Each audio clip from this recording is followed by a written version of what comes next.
예, 안녕하십니까. 오늘 2025년 12월 11일 한국국제정치학회 연리학술 대회 첫 번째 세션입니다.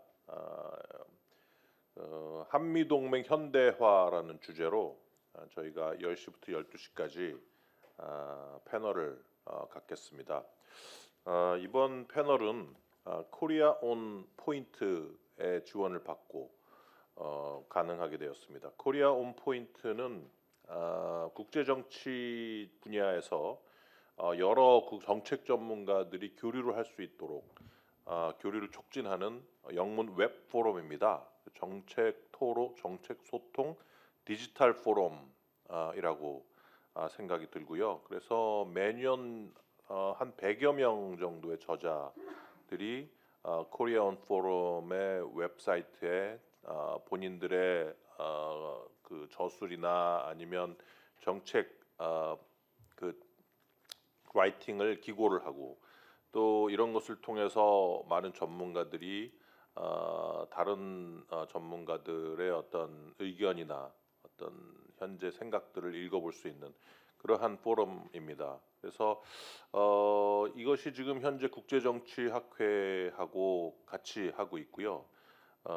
이런 그 코리아온 포럼을 많이 이용을 해주시고 국제정치 여러 현안들에 대해서 많은 관심을 가져주셨으면 좋겠습니다.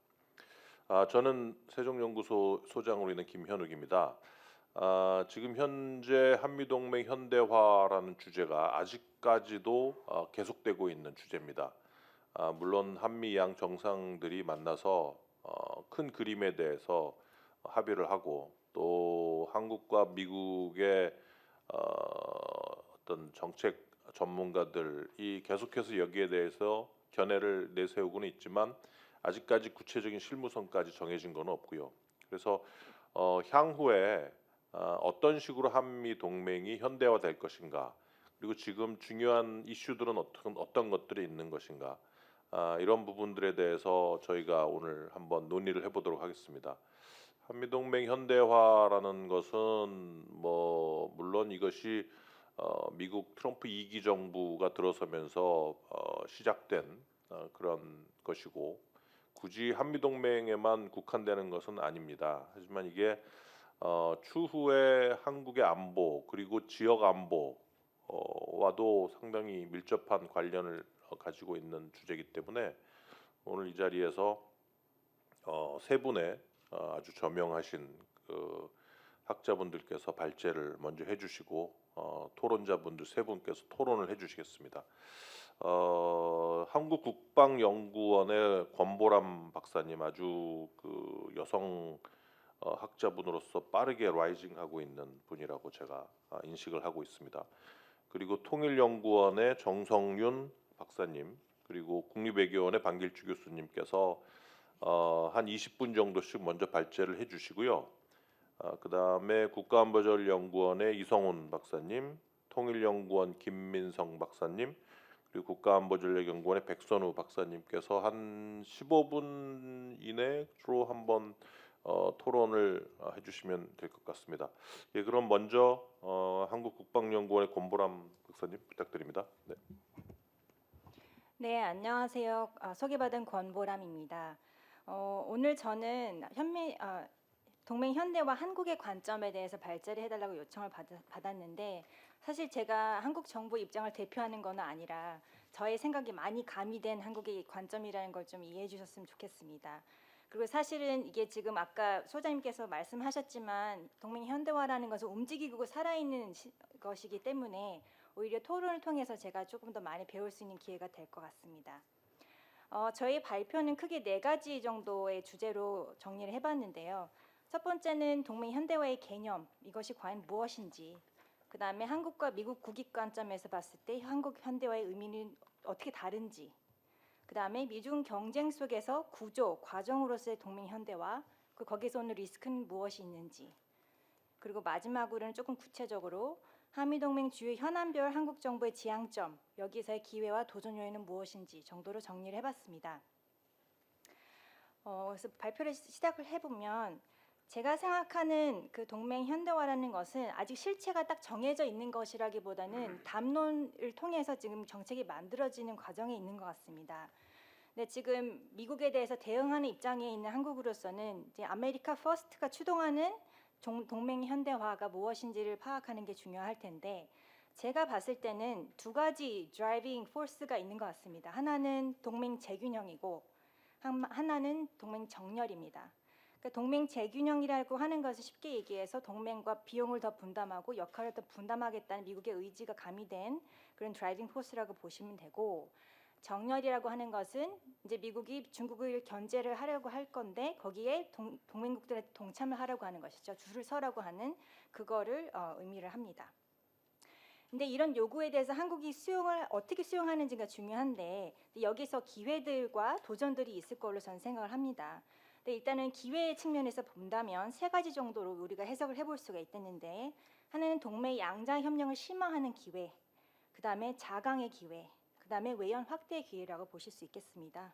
그래서 동맹 협력을 심화함으로써 중심축을 좀 더 공고히 하는 의미가 있겠고, 자강과 외연 확대를 통해서 자율성을 확보하려는 그런 이익이 있겠습니다. 그래서 앞에서 제가 그 표 2를 제시를 했는데요. 제가 간단하게 정리해본 트럼프 2기의 특징을 몇 개를 좀 정리를 해봤습니다.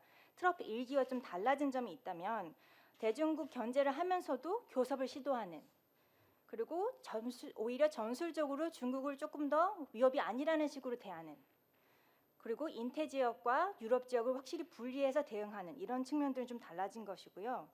더 강화된 점이 있다면 전시나 평시에서의 동맹국 역할과 비용을 최대치로 부담시키라는 것, 이 의지는 정말 확고하다는 것이고, 그리고 요즘 뉴스에도 많이 나오지만 본토 방어를 굉장히 중시한다는 겁니다. 이 말인즉슨 서반구 중심의 반구 방어를 강조를 하고, 군을 동원한 국경 보안 강화, 국내 소요 진압으로 본토 방어 개념을 국내 정치 이슈와 결합해서 확장을 한다. 이런 특징들을 보이고 있습니다.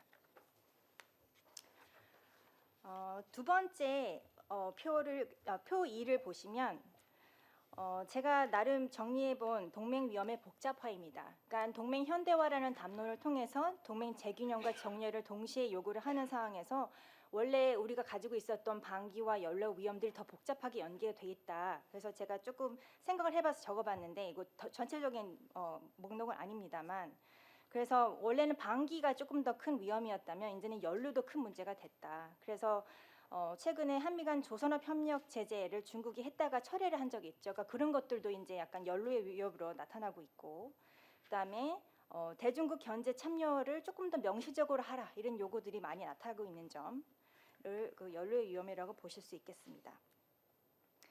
그래서 앞서 말씀드린 것처럼 제가 생각하는 동맹 현대화는 어떤 담론으로서 tangible outcome을 갖고 올 수 있는 담론이라고 보여지고 있고 지금 구성되고 있는 거라고 저는 생각을 합니다.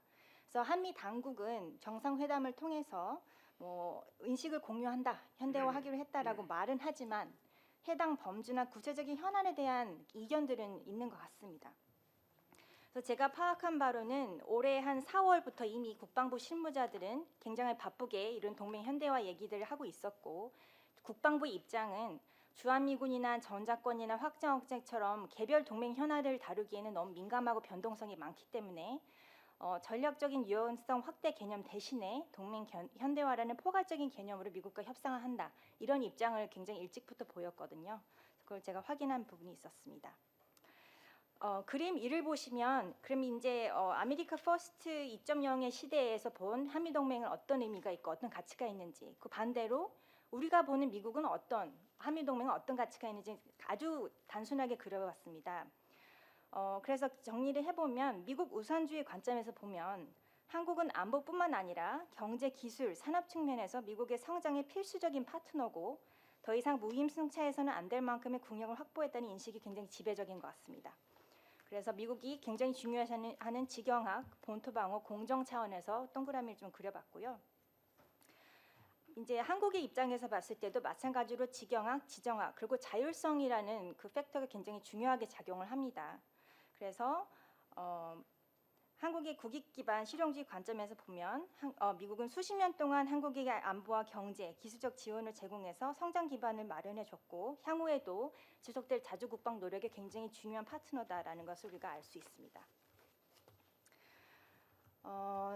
네, 일단은 동맹을 어떻게 활용할 것인지는 미국이 굉장히 오랫동안 고민을 해온 문제입니다. 대전략 차원에서. 근데 이제는 미국도 많이 변하고 있고 정체성 자체가 많이 변하고 있기 때문에 이제는 동맹국들도 영리하게 동맹을 어떻게 활용해야 되는지를 고민해야 할 때가 왔습니다. 그래서 표 3을 제가 그려봤을 때는 한국의 이익과 미국의 이익, 동맹 이익이 겹치는 교집합과 또 각자 좀 다른 부분들이 있다는 점을 좀 보여드리기 위해서 표를 그렸는데요. 교집합 같은 경우는 굉장히 좀 직관적이죠. 한반도 전쟁 재발 방지라든가 지역 안정 유지, 미중 군사적 충돌 방지, 미중 무역 전쟁 안정화, 상호 보완적인 네트워크 구축, 동맹국 국방비 예산 증액 이런 거는 다 교집합으로 보시면 되겠는데 일단 한국이 조금 더 중시하는 이익들, 미국이 좀 불편해할 이익들도 사실 있습니다. 지정학적 차원에서 보면은 방향성은 같아도 방식이나 수준 차이가 나고요. 자율성 부분에 있어서는 한국은 자율성을 높이고 싶은 거고 미국은 그렇게 너무 높아지는 거를 좀 억제하고 싶은 거죠. 그런 메커니즘이 있는데 예를 들면 한국 같은 경우는 이슈별, 층위별로 유사 입장국과의 연대를 통해서 좀 버퍼링을 좀 하고 싶은 그런 전략적인 공간을 만들고 싶은 그런 것도 있고 미국의 첨단 기술을 지속적으로 확보를 하고 공동 개발도 하고 공동 수출을 하고 해서 자강을 하고 싶어서 좀 협력을 추진하는 것들이 있죠. 근데 그거는 미국과는 좀 다른 입장인 거고 미국 입장에서 보면 본토 방어에 집중할 수 있게끔 여력을 확보하는 것이 굉장히 중요한 것이고 영내 미국 최신 전력들을 배치하는 것, 그러니까 대북 억제 이외의 용도로 쓰일 수 있는 그런 것들을 배치하는 것 등 이익들이 좀 다르다고 보시면 되겠습니다. 그래서 그걸 조금 더 구체화한 게 표 4인데 그것까지는 제가 말씀드릴 필요는 없고 어쨌든 한국의 목적에 맞게끔 미국이 얼만큼 중요한 역할을 하고 얼마만큼 지원 가능성이 있느냐를 종목별로 따져보면 미국은 상당히 중요한 존재고 미국의 지원 가능성은 높고 낮음 중간 정도 있는데 재미있는 거는 트럼프 2기 시대에 들어와서 더더욱 조건부라는 게 붙는다는 겁니다. 뭔가 우리가 해줘야 안전 보장을 해준다는 이런 그 거래주의적인 그 관계가 있다라는 점이 보여졌습니다. 다음은 미중 경쟁과 동맹 현대화에 대해서 생각을 해봤는데요. 동맹 현대화 아까 소장님께서 말씀하셨지만 한미 동맹 현대화는 우리의 문제지만 사실 우리만의 문제는 아닙니다.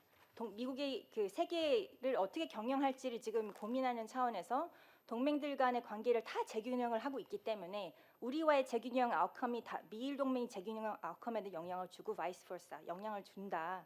그래서 이 지금 동맹 현대화가 어떻게 구성되고 어떤 모습으로 발현되는지가 근본적인 한미 관계뿐만 아니라 동맹 체제와 미국의 글로벌 경영 방식에 줄 영향도 함께 종합적으로 고려를 해봐야 된다는 생각을 하게 됐습니다. 그래서 이 다음 부분은 제가 이 발표문에는 넣지는 않았는데 제가 좋은 논문을 심사하다가 아이디어를 좀 얻어서 조금 적어봤습니다. 어쨌든 동맹 재균형과 정렬을 종합해보면 동맹 기여를 확대하라는 건데 문제는 이제 우리가 군사력 차원에서 미국에게 너무 많은 힘을 실어주면 지금 미중이 전쟁하지 않고 억제되고 이 균형 상태가 깨질 수도 있다라는 거예요. 그래서 어떤 방식으로 동맹 기여를 하는지가 굉장히 중요하다. 이 지역 안정을 위해서. 그러니까 미사일 방어 같은 거를 우리가 너무 통합을 하거나 이렇게 되면은 중국이 오히려 위협을 느껴서 오히려 예방 전쟁을 할 수 있는 이런 불안정한 상황이 나타날 수 있다. 그래서 흥미로운 거는 조선업 산업 같은 경우는 롱텀이잖아요. 그래서 당장 뭘 뒤집을 수 있는 건 아니다. 하지만 예를 들면 사드와 같은 혹은 타이푼과 같은 무기 배치 같은 경우는 중국이 굉장히 민감하게 반응하는 이유가 있는 거잖아요. 그래서 그런 차이점을 우리가 좀 알아야 되겠고 중국의 오해를 그 불식시키기 위한 공공위기가 굉장히 중요하다라는 생각을 해볼 수 있겠습니다. 그래서 팩트 시트를 일단 보시면 동맹 현대화라는 문구가 있어요. 항목이 있어요. 그래서 그것들을 보시면 약간 협의의 동맹 현대화에 어떤 요소들이 있는지를 아실 수가 있겠고 근데 사실 조금 요즘 논의되는 거 보면은 방산협력, 조선업까지 다 포괄해서 얘기가 되기 때문에 그런 협의의 동맹 현대화와 포괄적 현미 동맹 현대화가 동시에 지금 논의가 되고 있다라는 점 어쩌면 더 커진 것이 미국이 이슈 연계를 하면서 좀 더 커진 게 아닌가라는 생각도 해봅니다. 그러면은 이제 마지막 이제 동맹 현안에 대해서 제가 좀 정리를 해봤는데 감히 한국 정부의 입장에 대해서 좀 생각을 해봤습니다. 그래서 제가 갖고 있는 자료라고는 뭐 신정부의 국가 전략이 아직 나오지 않았기 때문에 공약집 정도를 보고 제가 생각을 해봤는데 공약집의 키워드는 크게 세 가지였어요. 경제 성장과 회복, 남북 관계 회복, 외교 영역 다변화. 그래서 이런 항목에 해당하는 동맹 현안이 뭔지를 좀 적어봐서 표 6에다가 적어봤더니 뭐 방위비나 방산협력, 대북정책 공조는 경제 성장과 관련이 있고 연합훈련, 전자권, 주한미군 확장, 대북정책은 남북관계 회복과 관련이 있고 그다음에 한미안보협력, 방산협력, 대북정책 공조는 또 외교 영역 다변하고 관련이 있어요. 근데 보면 공통점이 뭐냐면 이 세 개 항목 다에 해당하는 것이 대북정책 공조입니다. 그래서 이 부분이 나중에 내년만 하더라도 굉장히 중요하게 부각이 될 거라는 생각이 들었고요. 다음 그림 2를 보시면 한미 간의 이해 부합도라는 걸 좀 생각을 해봤습니다. 그러니까 이해 부합도가 높으면 어떤 기회가 될 것이고 이해 부합도가 낮으면 도전 요인이 될 것이라는 생각, 아주 기본적인 생각을 해봤는데요. 지금 조건에 기초한 전자권의 조기 전환, 방산 협력 같은 경우는 굉장히 이해 부합도가 높다고 보여집니다. 그래서 이 영역에서는 기회가 있을 것이고 주한미군 조정이라든가 SM의 제협상 우리가 원치 않은 부분이잖아요. 그래서 이런 부분은 이해 부합도가 낮기 때문에 좀 도전적인 요인들이 있다. 그리고 지금 트럼프 대통령이 개인적으로 대북 관여에 대해서 긍정적인 입장에서 그리고 지금 NSS의 비핵화라는 말이 없으면서 이제 이게 기회냐, 뭐 시행되냐, 뭐 이런 얘기들이 나오는데 이제 앞으로 한국이 어떻게 미국과 공조하는지가 다른 확장 억제나 연합훈련, 한미일 안보 협력 등에 영향을 줄 수 있다, 쟁점화가 될 수 있다는 정도로 우리가 정리를 해볼 수 있겠습니다. 그래서 이따 북한도 발표를 해주시겠지만 북한은 이걸 잘 보고 있겠죠. 그래서 미국 입장에서의 동맹 현대와 그리고 한국 입장에서 동맹 현대와 뭐가 다른지를 잘 봤다가 균열을 조장하는 그런 시도들도 할 거라고 저는 생각을 합니다. 그래서 마지막으로는 방위비 분담이라든가 주한미군 조정, 전자권 전환, 확장 억제, 각 현안마다의 어떤 기회 요인과 도전 요인들 지향점을 정리를 해봤는데 일단은 방위비 분담은 다행스럽게도 SMA에 대한 얘기는 나오지 않고 포괄적으로 그 국방비 증액 차원에서 지금 진행이 되고 있는 것 같아요.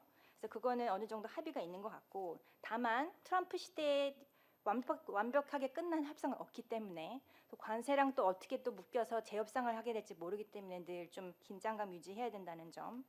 그리고 어쨌든 방위비 총액에 대해서는 국민들이 매우 민감해하기 때문에 이거는 우리가 잘 방어를 해야 된다라는 점.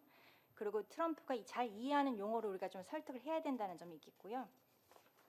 기회율로는 이제 GDP 대비 3.5%를 우리가 국방비로 쓰겠다고 했는데 이 항목을 우리가 어떻게 우리가 우리의 자강을 위해서 어떻게 잘 쓸지는 이제 우리의 숙제인 것 같습니다. 일본의 예를 우리가 잘 벤치마킹할 필요가 있겠고요.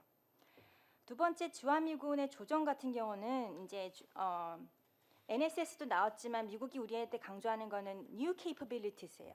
그러니까 뭔가 우리한테 팔거나 배치하고 싶다는 그런 의지를 표현을 하고 있는데 어쨌든 우리의 원칙적인 입장은 주한미군의 현재 규모와 역할, 지위 유지를 원칙으로 하고 감축이나 재배치 시 최소 변화를 추구하는 유연성을 발휘할 필요가 있겠다. 그리고 한국군의 대북 억제력을 강화할 수 있는 반대급부를 확실히 획득을 해야 된다라는 게 있겠습니다. 그래서 전략적 유연성에 대해서는 지금 아주 쟁점화되지는 않고 어느 정도 이해가 있다라는 정도로만 얘기했는데 어쨌든 여지가 있어 보입니다. 그래서 미국 전문가들 중에는 사석에서 만나면은 어차피 대만 유사시 전략 유연성은 확대될 거기 때문에 한국은 가장 싼 값에 지금 그거를 수용하는 게 좋겠다라고 얘기하는 사람들도 있습니다. 그러니까 이런 식으로 기정사실화되는 좀 그런 맥락이 있다라는 게 좀 도전 요인으로 보여지고요. 기회 요인이라고 하는 것은 이제 오늘 아침에도 뉴스에 나왔지만 NDAA 주한미군 규모 유지라는 것이 이제 명문화됐다라는 점. 하지만 지금 미국이 서반구를 중시하면서 그쪽에 군사 태세를 강화하겠다고 얘기를 했고 지금 서반구 육군 사령부가 만들어졌거든요. 엊그저께. 그러면은 이제 우리의 상상을 해볼 수 있는 게 이제 군의 병력이 좀 순환이 있지 않을까. 그래서 병력 이동이 있지 않을까. 구성 변화가 있지 않을까라는 걸 정도를 예상을 해볼 수 있겠습니다. 전자권 전환 같은 경우도 지금 협의가 지금 진행 중인데 어쨌든 긴밀한 협의를 바탕으로 기 마련된 조건을 조기에 충족할 수 있도록 하는 것이 가장 중요해 보이고요. 도전이 있다면 어쨌든 우리 내부의 합의가 좀 부족할 수 있다. 그 국민들을 좀 설득하고 설명할 필요가 있겠다라는 것이고 한미 간의 정확한 전환 시점, 조건 충족 여부에 대해서 이견이 발생할 수 있다라고 보여집니다. 제가 확실하진 않지만 어쨌든 우리 정부는 어쩌면 지금 대통령 임기 내를 타겟팅할 수도 있고 미국 같은 경우는 프로젝트 2025 보면은 2020년대 후반 완료 정도로 나와 있었거든요. 그래서 이건 조금 좀 차이가 있을 수 있다라는 점이 보여지고, 다만 기회 요인들도 많습니다. 어쨌든 한국의 재래식 억제력이 유사시 중국 억제에 기여한다라는 이중 억제 이제 얘기가 나오면서 미국의 긍정적인 인식을 토대로 쟁점인 전장권 전환의 목표와 시기, 검증 방식, 한미 지휘 구조의 모습에 대한 논의를 공론화하게 됐다. 그래서 건강한 지금 토론을 할 수 있게 됐다라는 것을 기회라고 볼 수 있겠고요. 어쨌든 전자권 조기 전환 시 미측이 요구할 반대급부가 분명히 있는데 그 중에 대표적인 것이 이제 안보 공약 유지입니다. 전자권 전환이 앞당겨져도 주한미군의 한반도 주둔을 비롯한 안보 공약이 축소되면 안 된다라는 입장을 잘 설명을 해야 된다는 것이죠. 확장 억제라는 부분도 그 팩트 시트의 SCM에서도 이제 지속된다라는 우리가 확약을 받았는데 여전히 도전 요인이 있습니다. 전략자산 전개 같은 거 할 때 비용 문제를 제기할 수 있다든지, 뭐 NCG를 그대로 존속하겠다고 말은 했지만 약간 표류할 수도 있는 그런 가능성이 전혀 없지 않다라는 점 우리가 좀 유념을 해볼 필요가 있겠습니다. 그래서 기회 요인으로는 한국의 재래식 억제 능력을 향상하고 CNI 개념 발전하고 체계화하는 것이 기회가 되겠습니다. 그럼 결론입니다. 성공적인 동맹 현대화를 위한 제언을 감히 해보자면 어떤 걸까? 제가 봤을 때는 성공적인 동맹 현대화라는 것은 서로 간의 어떤 합의가 좀 개괄적으로도 필요한 것 같아요. 그래서 제가 2019년도 동맹 국방 비전을 참고하시는 게 좋겠다라고 썼는데 사실 이 버전은 비공개입니다. 비공개고 2023년도 버전은 지금 구글하시면 바로 찾아보실 수가 있어요. 근데 한국 정부의 입장이 달랐기 때문에 좀 달라요. 근데 이런 식으로 한미 동맹의 이익이나 비전이나 목표나 원칙을 좀 명확하게 한 공동 비전이 수립돼야 되지 않겠나라는 생각을 해봤고요. 이슈 연계, 그러니까 경제 안보와 군사 안보를 연계하는 이것은 강대국에게 유리한 거기 때문에 우리는 좀 유연하게 반응하는 것이 현재까지는 좀 유리하다. 우리가 앞서서 뭘 하기에는 조금 부담이 있다라는 생각이 들었고, 어쨌든 두 가지를 꼽아보자면 마지막으로 동맹 간의 물질적 비용 분담 문제가 쟁점화되지 않도록 로키를 좀 관리할 필요가 있겠다. 상업적, 안보적 합리성의 기초에서 한국의 국방비 증액을 우리가 좀 설명해 줄 필요가 있겠다. 미국에게도 설명을 해야 되고 우리 국민에게도 설명해야 될 필요가 있겠죠. 다음 두 번째는 동맹의 역할 분담 문제도 끊임없이 제기될 거기 때문에 Capable Ally로서의 동맹 기여를 좀 반사할 필요가 있겠다. 라고 생각을 했습니다. 그래서 한반도 방어에 주력하는 한국군, 대중국 견제 기여할 수 있는 주한미군의 역할 좀 명확하게 구분할 필요가 있지 않겠나라는 생각을 해봤고요. 핵 추진 잠수함 검조, 뭐 핵연료 지급에 대한 어떤 그게 지금 제일 많은 관심을 받고 있는 것 같아요. 굉장히 긍정적인 방향으로 가고 있는 것 같은데 어쨌든 비확산이라는 책임이 따르는 것이고 미국 내에서도 지금 이것을 온전히 다 받아들이는 것 같지는 않습니다. 그래서 정밀 공공외교가 필요하다. 한국이 왜 필요하냐 핵잠수함이라고 하는 친구들을 보면 프레스티지가 목적이 아니냐라고 그냥 얘기하는 분들이 많더라고요. 우리 주변 우리 나이 또래의 전문가들도 그래서 좀 멀리만 봐야 되는 게 아니고 가까운 이웃부터도 잘 설득할 필요가 있겠다는 생각을 해봤습니다. 이상입니다. 감사합니다. 네, 아주 디테일하게 분석을 잘 해주셨습니다. 보니까 동맹 재균형이 지금 진행 중이고, 그리고 한국에 대한 정렬 요청, 요구 이런 것도 계속 진행 중이다라고 말씀을 하셨습니다. 짧게 하나만 좀 질문을 드리면, 제가 보기에는 아직까지 한미 간의 그 위협 인식이나 전략 목표 공통화도 아직 안 이루어진 것 같아요. 물론 뭐 그게 완벽하게 이루어지는 건 아니지만, 왜냐면 제가 왜 이런 얘기를 하냐면 이런 상태에서 전자권 전환이 될 경우에 한미 간의 지휘 구조 체계도 영향을 받을 수 있고, 또 말씀드린 것처럼 그 위협 인식이나 전략 목적이 공통화되지 않은 상황에서 전자권 전환 그리고 단일 지휘 체계 붕괴가 이루어졌을 경우에 한국하고 미국 그리고 주한미군과 한국군이 다른 길을 갈 가능성이 상당히 리스크가 커질 것 같아서 그러한 부분에 대한 본인의 예상 및 뭐 생각 뭐 이랬으면 좋겠다 뭐 그런 것 좀 한번 말씀을 해주시면 좋을 것 같습니다. 다음 통일연구원 정성윤 박사님, 동맹현대화와 북한의 인식과 대응 부탁드립니다.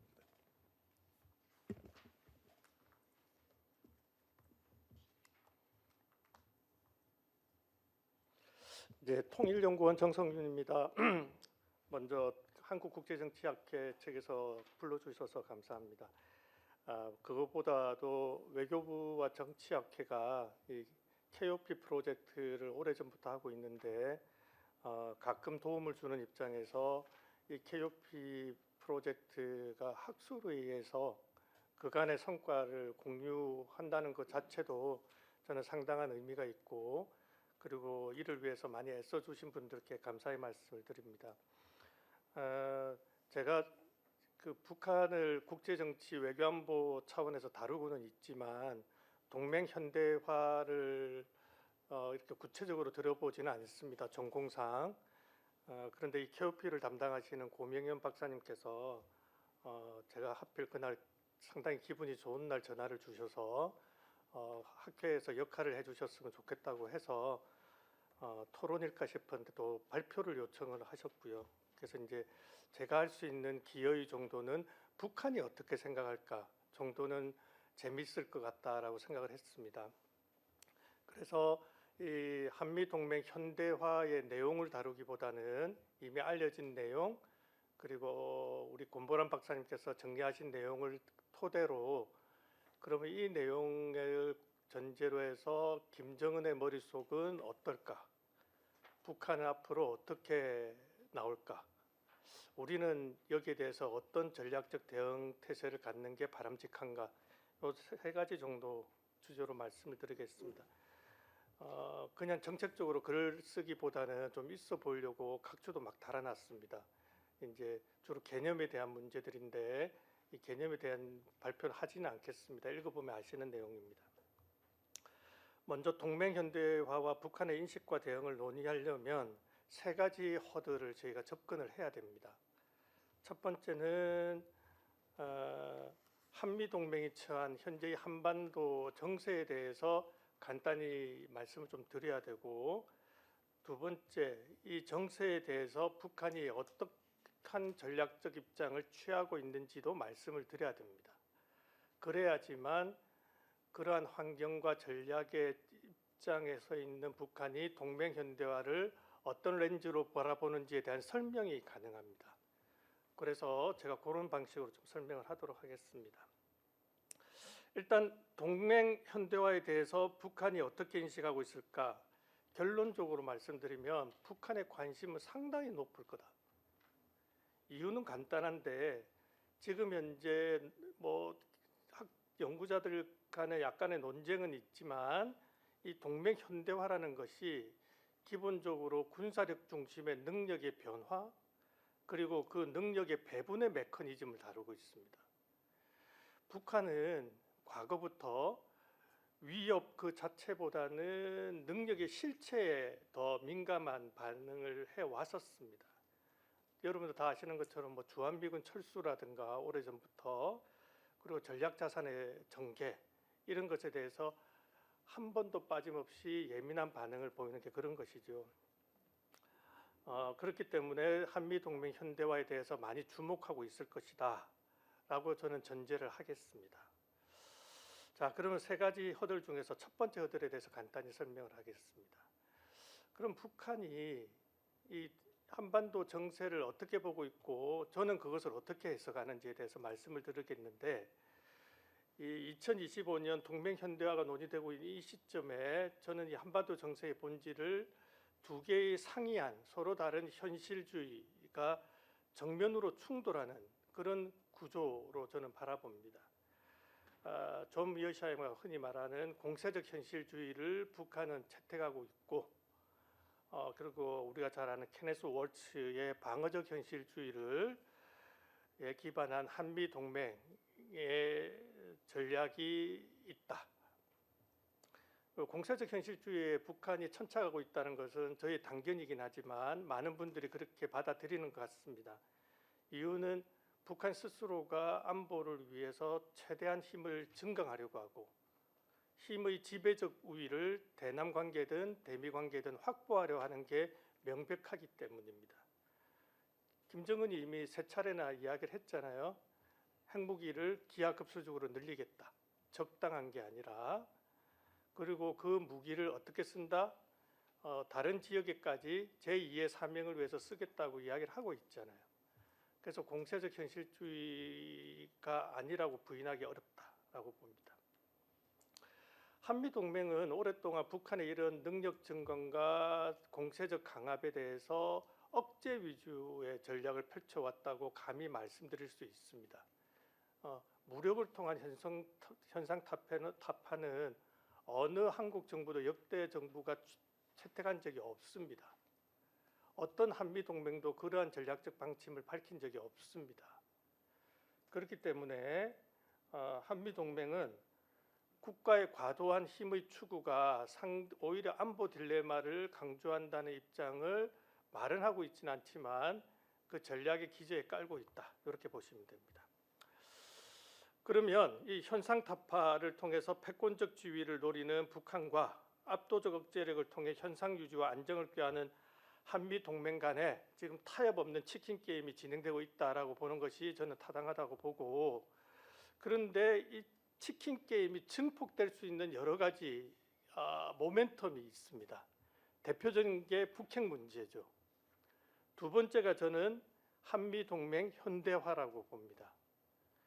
특히 불과 며칠 전에 발표된 미국의 그 NSS에서 완전한 비핵화 문구가 삭제되고 동맹의 역할이란 것이 제1도소련 방어로 확장된 것은 제가 북한이라도 북한의 입장에서 보면 단순한 위협을 넘어서 안보 환경에 변화가 있지 않을까라는 고민을 던져주는 그런 모멘텀이 될 수 있다고 봅니다.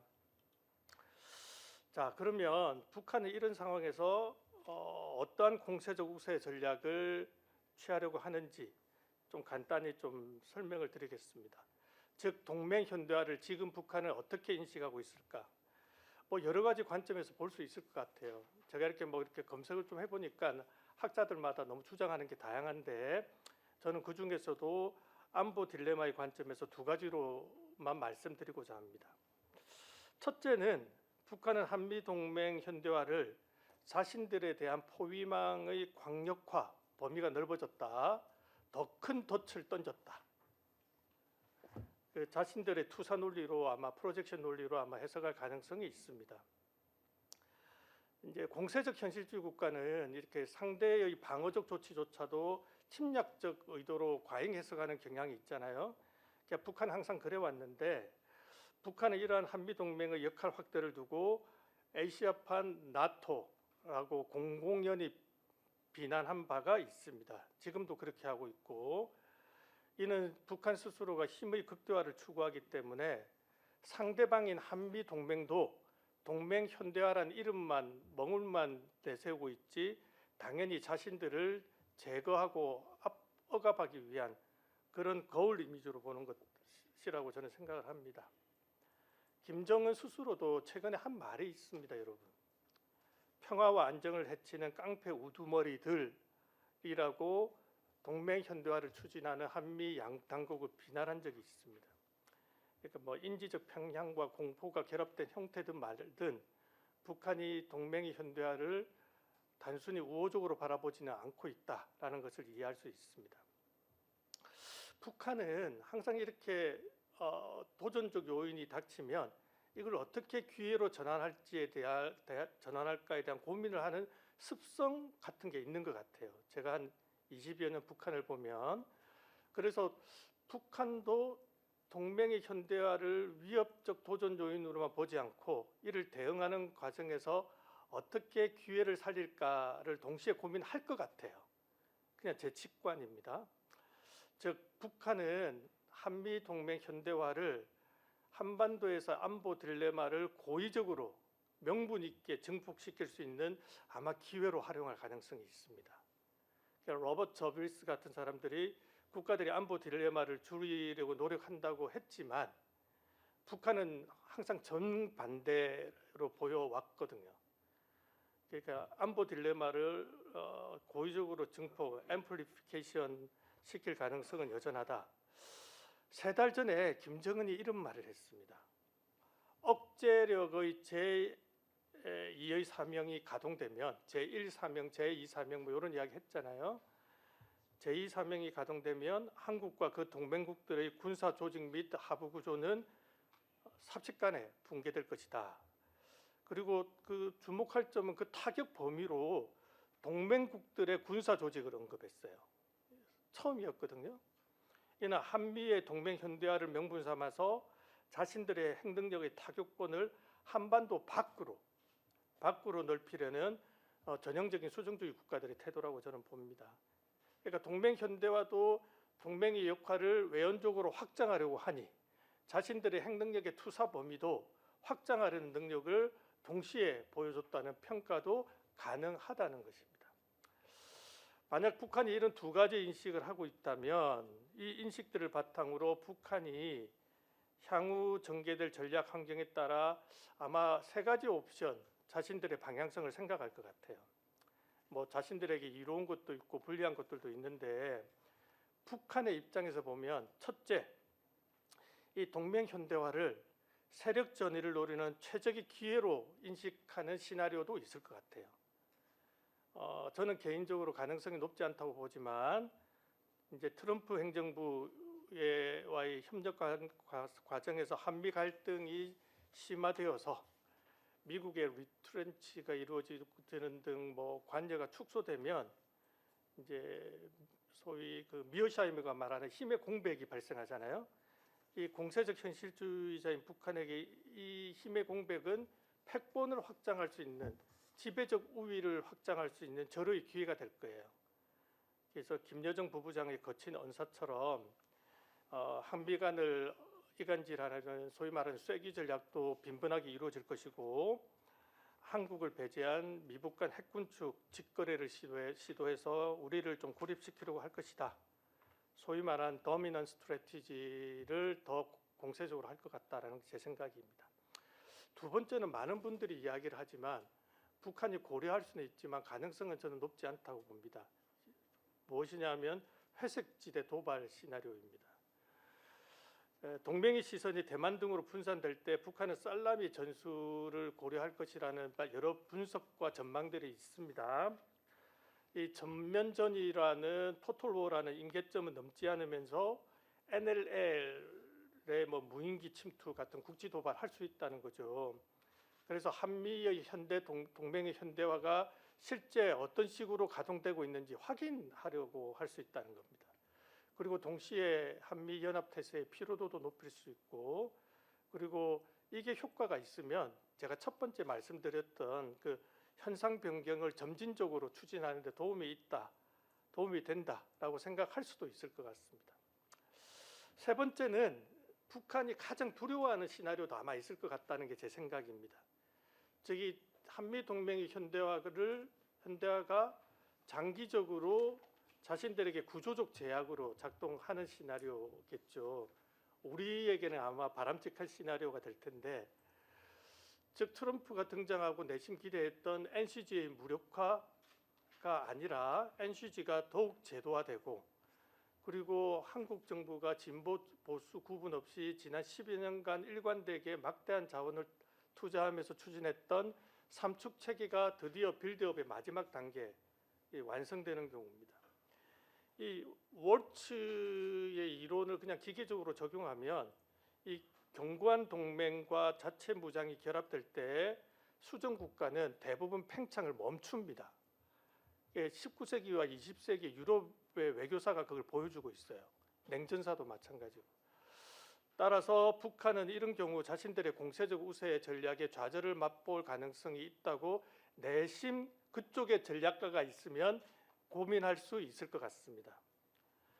만약 그러면 가만히 있지는 않을 거고 이에 대한 반작용도 있을 것입니다. 뭐 예를 들면 7차 핵실험, 그다음에 북러 군사협력 강화, 뭐 이런 것들, 그런 것들로 아마 할 수가 있다. 자, 한 3분만 이제 마지막으로 말씀드리면 우리는 어떻게 대응해야 되는가?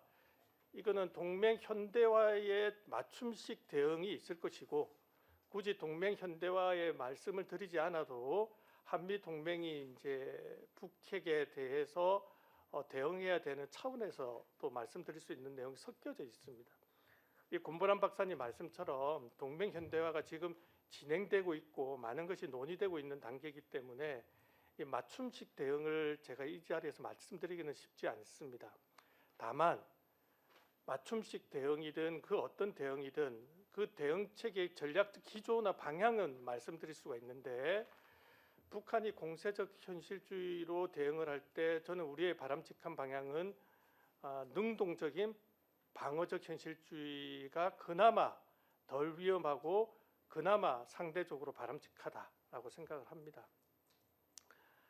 세 가지를 내용으로 볼 수 있는데 그냥 제 핵심만 말씀드리겠습니다. 이 방어적 현실주의의 첫 번째 과제는 결국 deterrence first입니다. 미국 우선주의가 아니라 억제 우선주의입니다. 억제가 훼손되는 동맹 현대화는 북한으로 하여금 오판을 야기할 가능성이 충분합니다. 그래서 우리가 미국과 협상을 할 때 그 우리가 첫 번째로 강조해야 될 것은 대북 억제가 절대 훼손되지 않고 오히려 강화되는 방향으로 동맹 현대화가 강화돼야 되고, 두 번째는 억제 강화와 북한의 비핵화에 대한 전략적 명료성이 서로 충돌하지 않아야 된다는 것입니다. 최근에 우리 한미가 여러 우려에도 불구하고 북한 비핵화에 대한 저희 공동성명이 나왔잖아요. 그런 것은 당연히 상당히 바람직하다. 두 번째는 방어적 현실주의적 대응을 위해서는 내부적 균형, 소위 말하는 인터널 밸런싱이 상당히 중요하다고 생각을 합니다. 스스로 지킬 힘도 동시에 구축해야 된다는 것인데, 저희 대통령께서 이번 정부가 자강을 중심에 두고 많은 자원을 투입하는 것은 꽤나 바람직하다고 저는 생각합니다. 그래서 동맹 현대화와 한국형 삼축 체계가 어떻게 유기적으로 맞물리게 선순환할 수 있을지를 우리 국방 당국이 좀 고민을 해야 되겠다. 마지막으로는 관리된 유연성이라고 제가 표현을 썼는데, 이 관리된 유연성을 좀 발휘해야 될 필요가 있다고 생각을 합니다.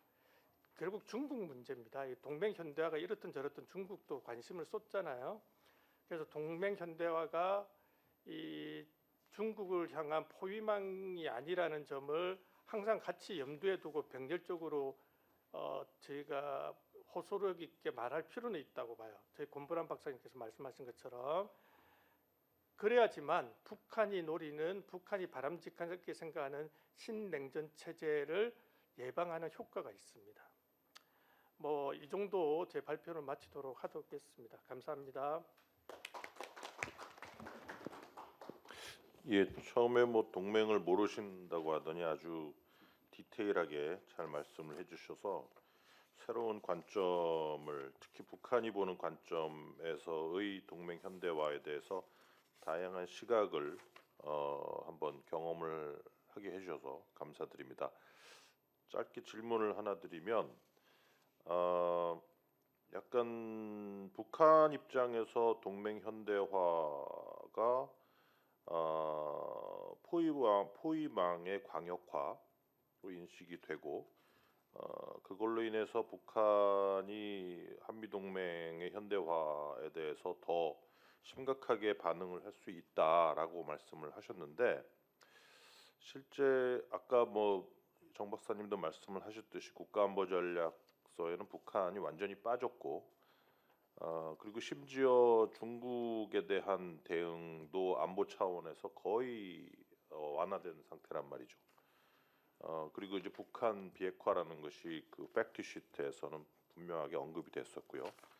그러니까 이제 제가 약간 생각하는 거는, 이런 동맹 현대화와 트럼프의 인태 전략 같은 거를 오히려 북한 입장에서는 자국에 대한 북한 위협 인식보다는 결국은 인태 전략 그리고 지역 차원 중국 위협 인식으로 느끼고 있는 트럼프 정부에 대해서 과연 북한이 말씀하신 것처럼 오펜시브 리얼리스트 입장을 계속 고수를 할 것인가?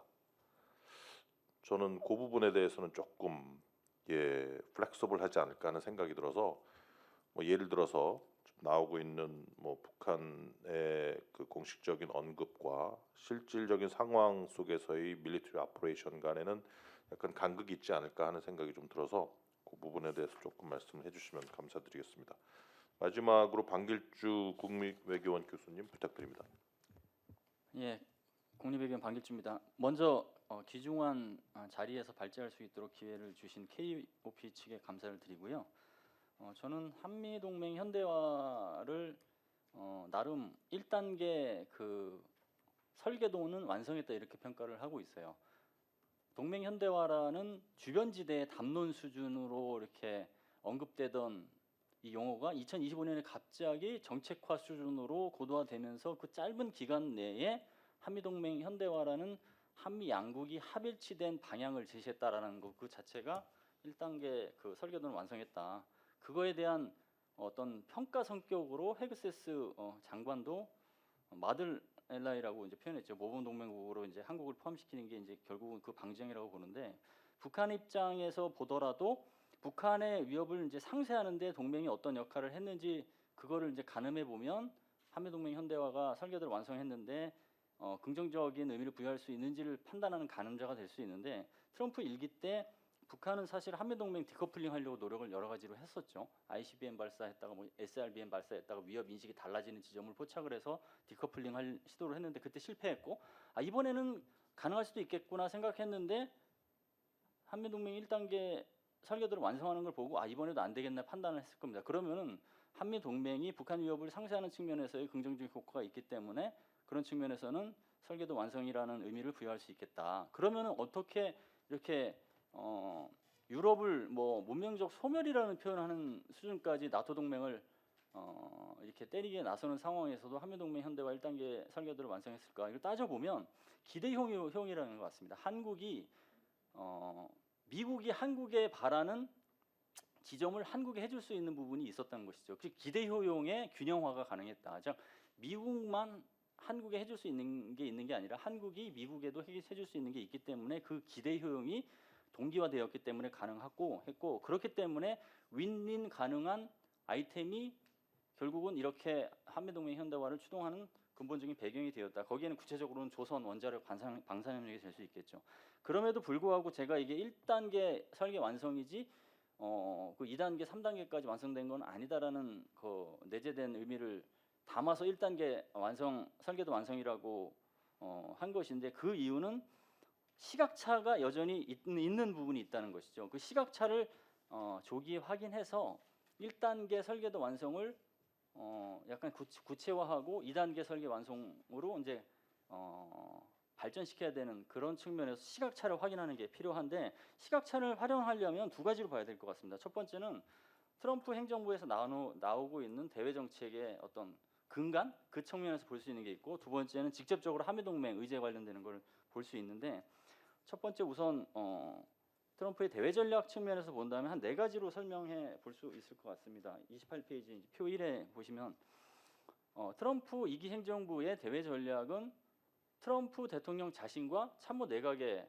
전략이 좀 다르죠. 사실은 트럼프는 무역이고 나머지 이제 부처 장관 뭐 차관 이런 내각 차원에서는 그 부처가 하려고 하는 정책을 지속적으로 이제 관성적으로 하는 것 그것 때문에 간극이 발생을 해서 한미동맹 현대화가 무역과 안보라는 이슈가 둘 다 있지만 그래도 트럼프는 무역에 관심을 가졌던 것이고 전 정부 입장에서는 안보 쪽에 관심을 가진 것이고 그래서 이게 이제 그 미국이라는 행위자를 하나로 볼 수 없고 나눠서 봐야 되는 상황이라는 것은 결국은 그 시각 간극의 어떤 그 요소를 잠재적으로 안고 있는 것이고 이번 NSS에서도 저는 그렇게 봅니다. NSS에 보면은 트럼프는 무역만 강조하고 국무부 그다음에 뭐 전쟁부 이런 데서는 기존에 하던 외교 그다음에 국방 정책이 중요하기 때문에 기존에 했던 조직 차원에서의 관성 정책 플러스 메가라는 개념을 약간 녹여서 적당한 수준에서 타협을 한 것이라고 봅니다. 그러니까 대중국 견제를 보더라도 그냥 무역에 대해서 얘기하고 싶은데 메가 진영에서는 대중국 견제가 무역만이 아니라 외교적인 어떤 고립 그다음에 국방 차원에서의 고강도 견제까지 포함되어야 된다라는 이야기를 계속하기 때문에 거기에 적당한 선에서 무역인 얘기를 많이 하면서도 두 가지 억제를 강조한 것이다. 인도태평양 억제와 대만에 대한 군사 위협 억제 그 두 개를 강조한 것이다. 그거는 결과적으로 보면 과거에 미국 행정보다는 행정부보다는 대중국 견제의 강도가 낮아지는 결과를 가졌다. 그래서 이 시각차가 계속 갈 것이다 앞으로.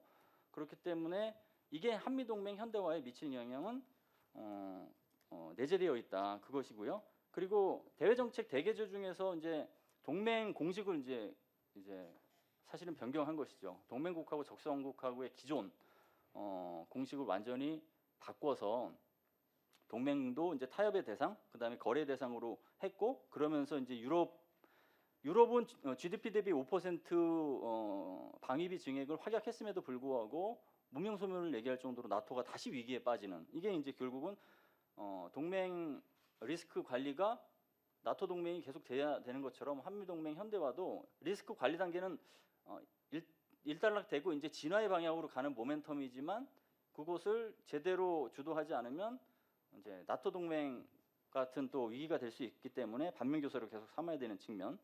그리고 세 번째는 메가 목표가 이제 역대 행정부하고는 차별화된 성과를 달성하겠다는 그거이기 때문에, 이게 이제 어쨌거나 미국 위주로 생각을 하는 단계에서 한미 동맹이라는 그 양자 차원의 그 관심도가 결국 미국 우선주의에서 밀리기 때문에 거기에서 발생하는 리스크가 있는 것이고요. 그리고 미국의 그 전략 자체가 NSS가 나왔지만 여전히 모호한 것 같습니다. 그러니까 패권을 추구하느냐, 세력권을 추구하느냐, 서방구 안정을 얘기함으로써 사실은 서방구 세력권에 방점을 두는 것 같고, 그 다음에 헤그세스 장관 같은 경우는 단극 체제가 아니다라고 얘기하면서 대중국 견제를 포함해서 양극 체제를 지향하는 듯한 모습을 보였는데, 이게 사실 다 섞여 있습니다. 패권, 세력권, 양극 체제가 다 섞여 있기 때문에 쉽게 말하면 전략이 모호하고 좀 더 직접적으로 얘기하면 부재 상황에 가깝기 때문에, 이 전략이 부재한 상태에서 한미 동맹이라는 하위 정책적 아이템이 영향을 받을 수밖에 없다라고 볼 수 있고요. 두 번째는 한미 동맹 그 현대화 측면에서 직접적인 이슈로 이제 말씀을 드리면, 저는 이제 동맹 현대화, 아까 이제 사회자님께서 잘 말씀해 주셨는데, 동맹 현대화는 한미 동맹만의 문제가 아니라 미국이 생각하고 있는 50여 개국 이상의 전체 동맹을 대상으로 하는 것이죠. 그래서 그 동맹 현대화를 나름대로 어떻게 이것을 생각을 해봐야 될까라고 고민한 끝에, 저는 이제 동맹 현대화 공식을 이렇게 이제 얘기를 하거든요. 그림 1에서 보시는 바와 같이 AM equal CMR이다 이렇게 보거든요. 그러니까 얼라이언스 모더나이제이션은 C 코스트, 두 번째 M 미션, 임무, 그다음에 세 번째 R 역할 이렇게 보거든요. 이거로 이제 설명을 하면 한미 동맹 현대화에서 어느 항목까지 이게 그 논의가 됐고 타결이 됐는지를 좀 알 수 있거든요. 원래 이제 기본적으로 한미 시각차는 표사에서 보시는 것처럼 뭐 조약적인 측면, 연합방위 여러 가지 이제 차이가 있습니다. 근본적으로는 뭐 연합방위에서 이제 두 번째 보신다면 우리나라는 미래 지향적 포괄적 전략 동맹을 내세우고, 미국에서는 동맹 현대화라는 담론을 제시하면서 담론에서 좀 차이가 있잖아요. 거기에서 발생할 수 있는 이제 시각차가 보면, 연합방위는 현대화에서 본다고 하면 결국은 임무를 인도태평양으로 확장하는 것이고, 미래 지향적 전략 포괄적 전략 동맹에서 본다면 여전히 한반도 중심이다. 이게 대표적으로 이게 큰 차이점이고, 다른 차이점도 이런 게 있는데, AM equal CMR 측면에서 본다고 하면 이번 그 한미 동맹 현대화의 단판 혹은 1단계 그 설계 공식에서 본다면 CMR에서 C는 이제 비용을 이제 상대 그 동맹국에게 계속 부과하는 것이죠. 우리나라가 갖고 있는 비용이라고 하는 것은 앞서 이제 설명도 잠깐 됐지만 국방비라는 게 있고 방위비 분담이라는 게 두 가지로 나뉘죠. 거기에서 국방비 GDP 대비 3.5% 증액이라고 하는 비용에서 구성할 수 있는 두 가지 중에서 하나를 선제적으로 제시함으로써 나머지 이슈를 선방을 하는 그런 측면에서의 있었고, 거기에는 이제 선방이라고 하는 것은 뭐 전략적 유연성까지 포함이 됩니다. 2006년 전략적 유연성 합의를 정확하게 명시를 하지 않았지만 기존의 전략적 유연성을 이제 존중한다는 식으로 표현이 되어 있는 것 자체가 이제 그렇게 선봉한다고 볼 수 있는 것이거든요.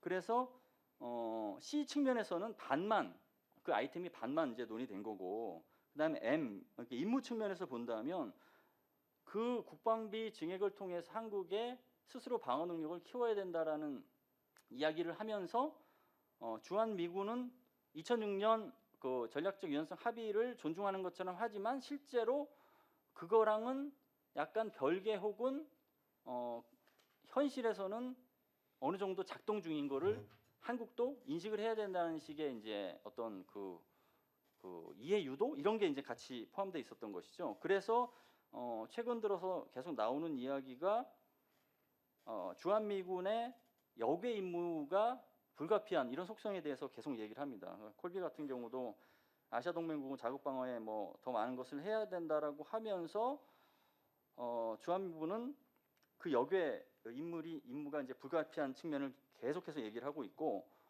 그 다음에 주한미군 사령관 제이비어 브런슨도 주한미군 사령관도 한반도의 지정학적 위치를 강조하는 것이 결국은 주한미군이 한반도 고착성이 아니라 탈한반도에서의 지정학적 위치를 활용한 역할 투입이 필요하기 때문에 그런 얘기를 계속하는 것이고요. 그래서 M에서는 여전히 어젠다가 다 타결되지 않고 2차 설계도를 요구하는 것들이 있다. 그리고 세 번째 역할은 미국은 메가 목표 달성을 위해서 필요한 임무만 선택적으로 할 것이고 나머지 국가 동맹국은 자국 방어에 더 역할을 많이 해라 하면서 아래서는 뭐냐면 그럼에도 불구하고 자기 방어 역할 하는 동맹국이 미국을 위해서 도와주는 역할까지 한다면 더 혜택을 부여하겠다. 그러니까 헤그세스가 혜택을 부여한다라는 의미가 사실은 R이라는 속성을 주문하는 측면이 좀 있는 것이거든요. 그러니까 이것도 MCM이든 SCM이든 한국에 역의 역할을 주문하진 않았어요, 사실은. 그렇지만 그 후에 나오는 메시지는 그런 역할을 해야 되는 것이 현재의 그 기제라는 것을 간접적으로 이야기하는 것이기 때문에 이게 1단계 설계도를 완성한 것을 구체화하는 단계에서 이런 것들을 해소를 해야 될 필요가 있고 2단계 설계도에서는 좀 더 그 다루지 않았던 아이템이 부상됐을 때 어떻게 이것을 대처할지에 대해서도 고민하는 측면에서 AM 이퀄 CMR을 따져볼 측면이 좀 있다고 말씀을 드리고요. 그리고 한미동맹 현대화를 저는 1단계 설계가 타결됐다는 시각에서 본다면 두 가지로 표 6에서 보시는 것처럼 긍정론하고 회의론으로 나눠볼 수 있을 것 같습니다.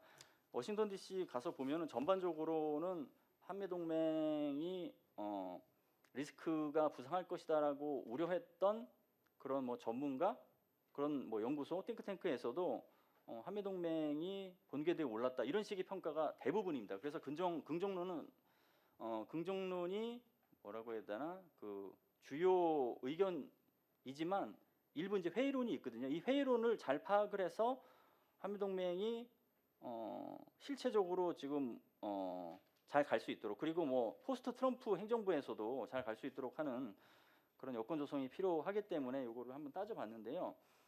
효과적인 측면에서 본다면 긍정론은 지금은 시대가 동맹 결속의 시대가 아니라 동맹 리스크 관리의 시대거든요, 사실. 그런 측면에서는 확실하게 좀 빠른 시일 내에 동맹 리스크를 차단했다라는 긍정론이 있고 회의론 측면에서 본다면 이게 결국은 주한미군은 통합된 역할 아까 사장님께서도 얘기하셨는데 위협 인식의 공유가 아니라 위협 인식의 분할을 통해서 임무가 달라질 수 있는 단초도 있다. 그 결국은 군사 통합이 아니라 그 통합된 군사 어떤 아키텍처가 이완될 수 있는 여지를 남겼다. 이것은 이렇게 하지 않도록 어떻게 해야 되는지 대책 마련이 필요한 부분이 있는 것이고요. 그 주한미군은 좀 전에 말씀드렸던 것처럼 긍정적으로는 2006년 전략적 유연성 합의를 존중하는 틀을 유지했지만 그럼에도 불구하고 주한미군의 임무 변화는 불가피하다는 목소리가 계속 나오는 것이고요. 그리고 뭐 전략적 유연성은 사실상 스트라이커 여단처럼 실제로 뭐 유연성은 이미 가동 중이라는 의견이 DC 내에서도 지배적이고요.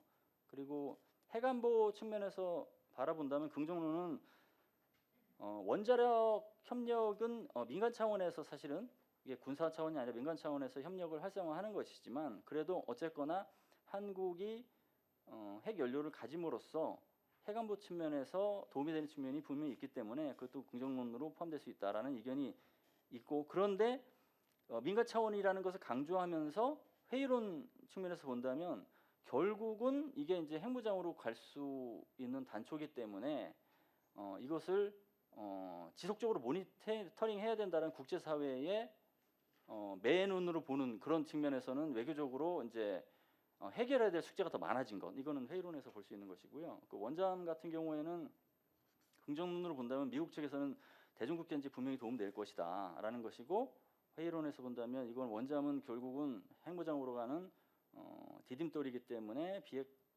비확산에 지장을 초래할 것이다라는 목소리도 같이 나오는 것이고요. 그리고 동맹 대칭성으로 본다면 한국이 이제 선진 강국이기 때문에 대등한 동맹을 지향하는 게 맞다고 보고, 그래서 또 그런 대등한 동맹을 지향할 수 있는 아이템이 있었기 때문에 한미동맹 설계도 1단계 설계도를 완성했다고 보는데, 그런 측면에서 본다면 분명히 대칭성 제고 측면에서의 의미를 부여할 수 있다는 게 긍정론이고, 회의론에서 본다면 대칭성이 높아지는 것은 좋은데 동맹은 결속력이 높아야 되는데 결과적으로 결속력이 약화되는데 대칭성만 높아지면 그것은 무슨 의미가 있느냐, 이런 회의론도 있는 게 사실입니다. 그래서 이런 시각차를 수렴하는 게 처방의 핵심이어야 된다, 저는 그렇게 생각을 하고요. 이걸 처방을 하는 데 있어서 사실은 2단계 설계라든 아니면 1단계 설계도를 구체화하든 간에 1단계 설계도를 완성하는데 성공했던 비결을 계속 잘 활용해야 될 것 같아요. 그건 뭐냐면 한국이 미국에 대해서 갖고 있는 레버리지 자산을 얼마나 계속 끌고 갈 수 있을까. 그냥 1단계 설계도 완성으로 끝나는 게 아니라 이것을 어떻게 잘 쪼개서 계속 대미 레버리지로 가져갈 수 있을까. 조선 협력 같은 경우는 사실은 단계적으로 좀 쪼개지고 있습니다. 사실 그래서 대미 레버리지가 좀 오래 갈 가능성도 있고, 그럼에도 불구하고 손익분기점은 10년이 지나서야 나타날 거기 때문에 초당적 협력이 계속 유지되고, 그 다음에 그 구체적으로 그 하는 과정에서 한미가 마스가 프로젝트가 얼마나 상호 윈윈이 되는 아이템인지를 판단하고 그 다음에 국민에게 알리는 그런 중간 점검 과정도 필요할 것이고요. 그리고 원자력 협력은 마스가 2.0 수준으로 윈윈 아이템이 될 수 있다라고 지금 미국에서도 바라보기 때문에 이것을 레버리지 자산으로 계속 끌고 가고, 그 다음에 방산 협력도 과거에는 방산 협력이 미국하고는 경쟁이지 방산 협력이 어렵다라는 구조가 있었는데, 지금은 아이템에 따라서 방산 협력이 가능할 수 있다라는 부분이 예를 들어서 무인기 뭐 이런 걸로 해서 나오고 있거든요. 그걸 갖고 마스가 3.0까지 생각을 해서 대미 레버리지를 가져간다면 2단계 설계도 하는데도 도움이 될 것이다, 이렇게 생각을 하고요.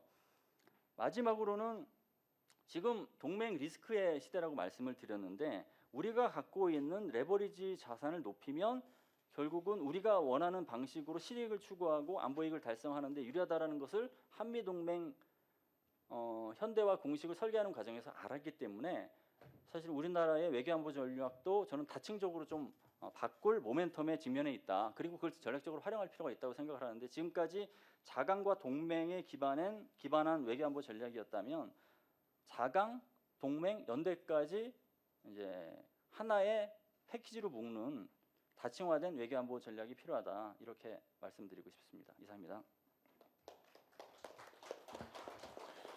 예, 방 교수님 감사합니다. 제가 그 방 교수님 발표를 들으면서 여러 가지가 생각이 나가지고 간략하게 좀 말씀을 드리면, 저는 이번에 국가안보전략서를 보면서 마가의 승리다, 저는 그런 느낌을 많이 받았어요. 국가안보전략서를 보면 지금 현재 트럼프가 생각하고 있는 안보 전략이나 글로벌 전략을 아주 잘 보여준다고 생각을 합니다. 첫 번째 제가 느낀 거는 뭐냐면, 그 안보 전략서를 읽으면서, 그러니까 미국 중국과의 롱텀 에코노믹 컴피티션을 위한 파운데이션을 만들겠다라는 센텐스가 있습니다. 저는 그게 핵심이라고 보는데, 그러니까 그걸 위해서 키 매니팩처링의 디벨롭먼트를 롱텀 인베스트를 하겠다. 그래서 중국과의 신기술이나 키 인더스트리에서 컴피트할 수 있게 롱텀 파운데이션을 만들겠다. 그걸 위한 이제 총알이 뭐냐면 동맹국들로부터 받은 인베스트먼트입니다. 한국에서 받아먹고, 유럽에서 받고, 타이완 뭐 계속 하고 있죠. 일본에서 받고. 그걸 가지고 계속 미국 내에 투자를 하겠다는 거예요. 이제 그런 소위 트럼프의 큰 그림 속에서 저는 한미 동맹도 이해를 해야 된다고 생각을 하는데, 이제 그렇다고 하면은 지금 트럼프가 바라보는, 그리고 지금 현재 이재명 정부와 트럼프 정부의 한미 동맹의 현 주소는 이러한 트럼프의 미국과 이재명 정부의 한국은 이미 경제적으로 뺄 수 없는 디펜던스 강화 상태에 있다고 봅니다. 인베스트먼트, 마스가 또 여러 가지가 있죠. 이런 것들은 이미 물론 이게 바이든 정부 때부터 이미 만들어 온 것도 많지만 이미 지금 한미 동맹은 경제적인 인터디펜던스 강화로 인해서 한미 동맹이 약화될 수 없는 이미 그런 구조에 들어가 있다고 보고 한국의 미중 사이에서의 한국의 대중궁 틸팅이라든지 이런 것들은 이미 어려운 상태에 있게 됐다. 저는 그렇게 진단을 하고 있고요. 그런 상태에서 동맹의 어떤 모양새도 상당히 바뀔 거라고 봅니다. 미국이 마가 중심의 외교 전략, 대중국 전략, 동맹 전략을 펼칠 수밖에 없기 때문에 이 안보나 군사 차원에서도 만약에 인도태평양 지역에서 컨티뉴어스가 발생했을 때 과연 미국이 어느 수준까지 개입하겠느냐. 지금은 불필요한 군사적인 마찰은 원하지 않으면서 한국과 일본과 호주와 같은 동맹국들이 1차적으로 디터런스 케이퍼빌리티를 투사를 하고 미국은 거기에 포프런트 러너로서 들어가지 않는 상태에서 중장기적인 투자 매니팩처링에 투자하고 돈을 쏟아붓는데 1차적으로 자산을 쏟아넣겠다라는 게 제가 읽은 국가안보 전략서입니다. 그래서 방길주 박사님 말씀하신 것처럼 저희가 지금 바라보고 있는 동맹의 프레이밍은 이미 끝났다가 저는 보고 그 안에서 구체적인 사안별로 우리가 어떻게 한국의 이익을 극대화해야 하는지에 대한 노력과 숙제가 남아있는 상태가 아닌가 하는 생각이 들어서 말씀을 드립니다. 자, 다음에는 이성훈 국가안보전략연구원 박사님 지금 시간이 9분이니까 한 10분에서 15분 사이에 부탁드립니다. 네, 반갑습니다. 국가안보전략연구원의 이성훈입니다. 저는 우리 권보람 박사님 한국의 관점에서 현대화를 좀 평가하는 그런 토론, 질문이라기보다도 어쨌든 동맹 현대화에 대한 그동안 제가 가지고 있던 생각들, 그다음에 약간 지엽적인 코멘트 한두 가지 그 정도로 진행하겠습니다. 한 달 전인가요? 우리 고명현 박사님하고 한미연합사를 방문해가지고 우리 동맹 현대화에 대한 전설 토론 많이 했습니다. 그 장교들하고 아주 유익한 시간이었는데요. 제가 그런 전술 토론도 좀 유익했지만은 제가 느꼈던 점은 그 한미연합사 한퍼리 기지를 저도 처음 가봤거든요. 그 13조가 들었다 그래요. 우리가 한 10조 정도 펀드를 대고 한미 동맹의 신뢰가 여기서 시작되는구나 하는 현장을 좀 느끼니까 조금 내가 너무 이 테이블 워크만 하지 않았느냐 하는 저 자기감도 들기도 하고 어쨌든 한미연합사에 대한 방문은 제 소회는 좀 그런 것 같습니다. 동맹 현대화도 마찬가지인 것 같아요. 우리 소장님께서도 눈이 강조하셨지만 미국의 NSS에 대한 부분은 따로 평가는 안 하겠습니다만 어쨌든 위협 인식에서 갖고 조금 누그러뜨린 그런 뉘앙스. 다만 인도 태평양 지역에 있어서 대만 해협 사태에 대한 부분, 오히려 이런 부분은 유지되거나 오히려 또 강조되는 부분도 뉘앙스를 좀 받았거든요. 바로 이러한 부분들이 어떻게 동맹 현대화에 다시 투영될 수 있을까 하는 부분도 우리가 좀 봐야 될 것 같고요. 저는 동맹 현대화는 살아있는 생물체다라고 저는 생각하고 있습니다. 뭐냐면은 그 국제 안보 환경에 대한 트럼프 행정부의 인식이 투영될 수밖에 없는 거거든요. 따라서 내년도에 4월달에 그 트럼프 대통령의 방중이라든지 10월달에 에이펙 선전의 에이펙 개최라든지 특히 11월달에 있는 중간 선거, 요것에 따라서 전반적인 기조는 그렇게 유지되겠지만은 이 동맹 현대화에 대한 그런 디테일한 기조가 어떻게 변화될 것인지에 대한 부분도 우리가 조금 팔로우해야 되지 않겠느냐 하는 그런 말씀을 드리겠습니다. 동맹 현대화에 대한 평소에 저희 생각은 한 세 가지 정도인데요. 일단 첫 번째로는 이 동맹 현대화 과정에서 좀 우리가 딜레마에 많이 부딪히고 있는 것 같아요. 지금까지 많이 말씀을 하셨는데요. 국가이익 제고 혹은 동맹의 신뢰 강조와 더불어서 우리가 부딪히게 되는 딜레마는 우리의 전략적 자율성의 침해라는 그런 딜레마가 있는 것 같아요. 이런 부분을 어떻게 하고 전략적 균형점을 찾아갈 것인가에 대한 부분 우리가 고민을 많이 해야 되거든요. 무조건 미국의 요구를 수용한다고 해서 그것이 충족되는 것도 아닐 것이고, 따라서 사안별로 우리의 명확한 입장을 조금 사전에 우리가 정립이 좀 돼야 될 것 같아요. 그런데 아직까지 저는 그런 부분을 못 본 것 같아요. 그런 부분이 필요하다는 부분인데요. 그렇게 하기 위해서는 저는 카테고라이즈가 정말 중요한 것 같아요. 동맹 현대화에 대한 그룹핑을 어떻게 할 것인가. 우리 금무란 박사님께서 아까 회비의 그러한 동맹 현대화, 광의의 그런 부분으로 구분을 많이 하셨는데요. 그런 부분도 중요한 접근이겠지만은 저는 조금 더 간단하고 핵심적으로 좀 해줘야 되겠다. 그래서 미시적인 제조적 요구와 거시적인 제조적 요구 요 한 두 가지 정도로 이렇게 그룹핑하면은 조금 더 일목요연하게 되지 않겠느냐. 미세적인 제조적 요구를 하면은 가장 대표적인 것이 그 분담금의 그러한 추가 분담이라든지 국방비의 정액이라든지 이러한 부분들 될 수 있을 것 같고, 거시적 그 부분에서는 역시 동맹 역할의 확대, 우리 동맹 정체성을 좀 변화시킬 수 있는 좀 그런 부분으로 대표적일 수 있지 않겠느냐. 따라서 그러한 커다란 카테고라이즈 하에 좀 세부적인 그러한 아이템들을 좀 반영시켜 주는 것이 좋지 않겠느냐, 그런 부분을 말씀드리겠고요. 그래서 제 생각은 미시적인 재조정 요구, 그 방위 분담금 추가 분담이라든지 국방비 정액이라든지 이런 부분은 어느 정도 우리 합의 영역이 있을 것 같아요.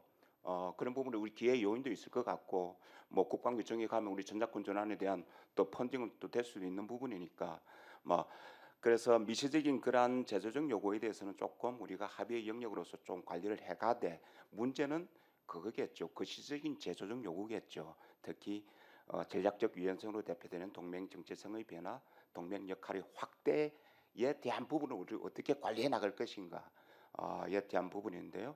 저는 그런 부분을 합의 영역이라고 보다도 조금 중장기적으로 계속적으로 미국과 설득과 조정을 통하는 타입의 영역으로 조금 치부를 해서 지금 당장 그것을 결정하기보다는 계속적인 조정의 그러한 과정을 좀 거쳐 나갈 필요가 있지 않겠냐 하는 그런 말씀을 좀 드리겠습니다. 여기서 중요한 것은요, 이러한 딜레마를 해결함에 있어서 가장 중요한 것은 우리 권보람 박사님 조금 이렇게 나와 있던데요. 아직까지 우리 한국의 관점에서, 종합적인 관점에서 이 동맹 현대화를 바라보는 전략적인 목표, 그 다음에 협상 기준, 레드라인, 이런 부분은 미국과 이거 가지고 협상하기보다는 우리 사전적으로 우리의 명확한 그런 목표가 좀 수립될 필요가 있겠다 하는 점을 강조를 드리겠습니다. 두 번째는 이것은 좀 고리타분한 이야기인데요. 우리가 동맹 현대화가 하지만은 과거에 동맹 재조정이라는 그러한 이름을 빌어서 이러한 협상을 벌인 적이 많이 있지 않겠습니까? 가장 대표적인 예를 든다면은 참여정부 때의 GPR 글로벌, 그 다음에 주한미군의 재배정 조치 문제 그런 것에 대응해서 노무현 정부가 협력적 자주국방 주창하지 않았습니까? 그런데 거기서 나온 실패 그 성과가 그렇게 없지 않았습니까? 전략적 대안이 많이 부족했겠죠. 그 다음에 한미 간을 바라보는 이견이 너무나 큰 것이었고, 그 이후에 이명박 정부가 주창한 그 전략동맹 마찬가지로 그런 것 같아요. 어쨌든 그런 한미 간에 대한 이견도 컸을 뿐더러 더 북핵 위협이라는 심화가 그때 많이 나오지 않았습니까? 그 다음에 미국의 동맹 전략에 우리가 종속될 수 있다는 우려심, 이런 부분이 복합적으로 작용해서 커다란 성과는 거두기 어렵다는 것이죠. 그래서 저는 이러한 부분에 대해서 우리가 어떤 교훈을 얻을 것이냐 하는 부분들은 조금 우리가 심각하게 고민을 해봐야 될 것 같아요.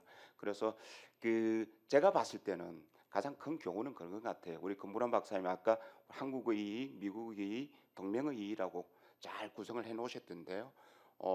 저는 우리 한국의 이익이 동맹의 전체 이익하고 같을 수는 없을 것이다. 물론 이렇게 같이 공통으로 되는 부분도 많겠지만, 따라서 조금 동일시되는 그런 오류, 막 그런 부분들은 좀 우리가 경계를 해야 되지 않겠냐.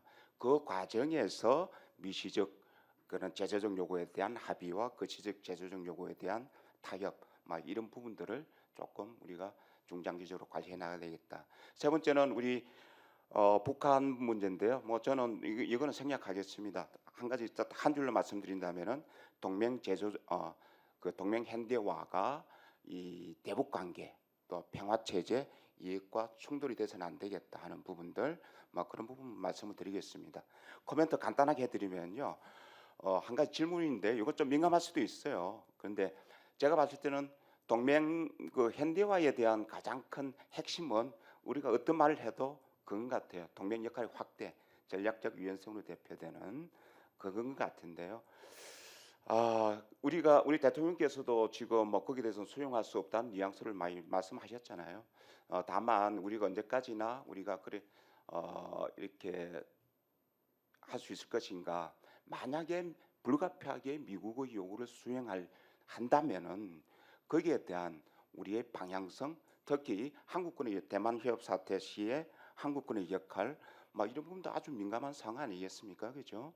그러니까 여기에 대한 뭐 강론적이라기보다도 여기에 대한 막 우리의 좀 방향성 정도가 좀 어떻게 돼야 되면 좋을지 그 한 가지 질문 하나 하고요.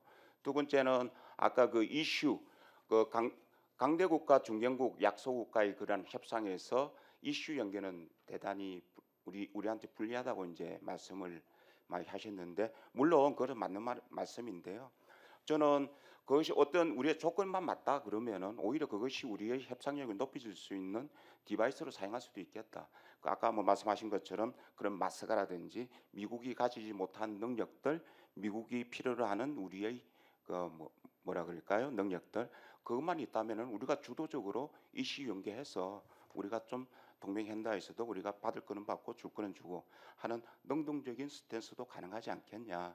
그런 한 가지 뭐 그거는 코멘트예요. 마지막으로 그 핵잠에 대한 부분인데요.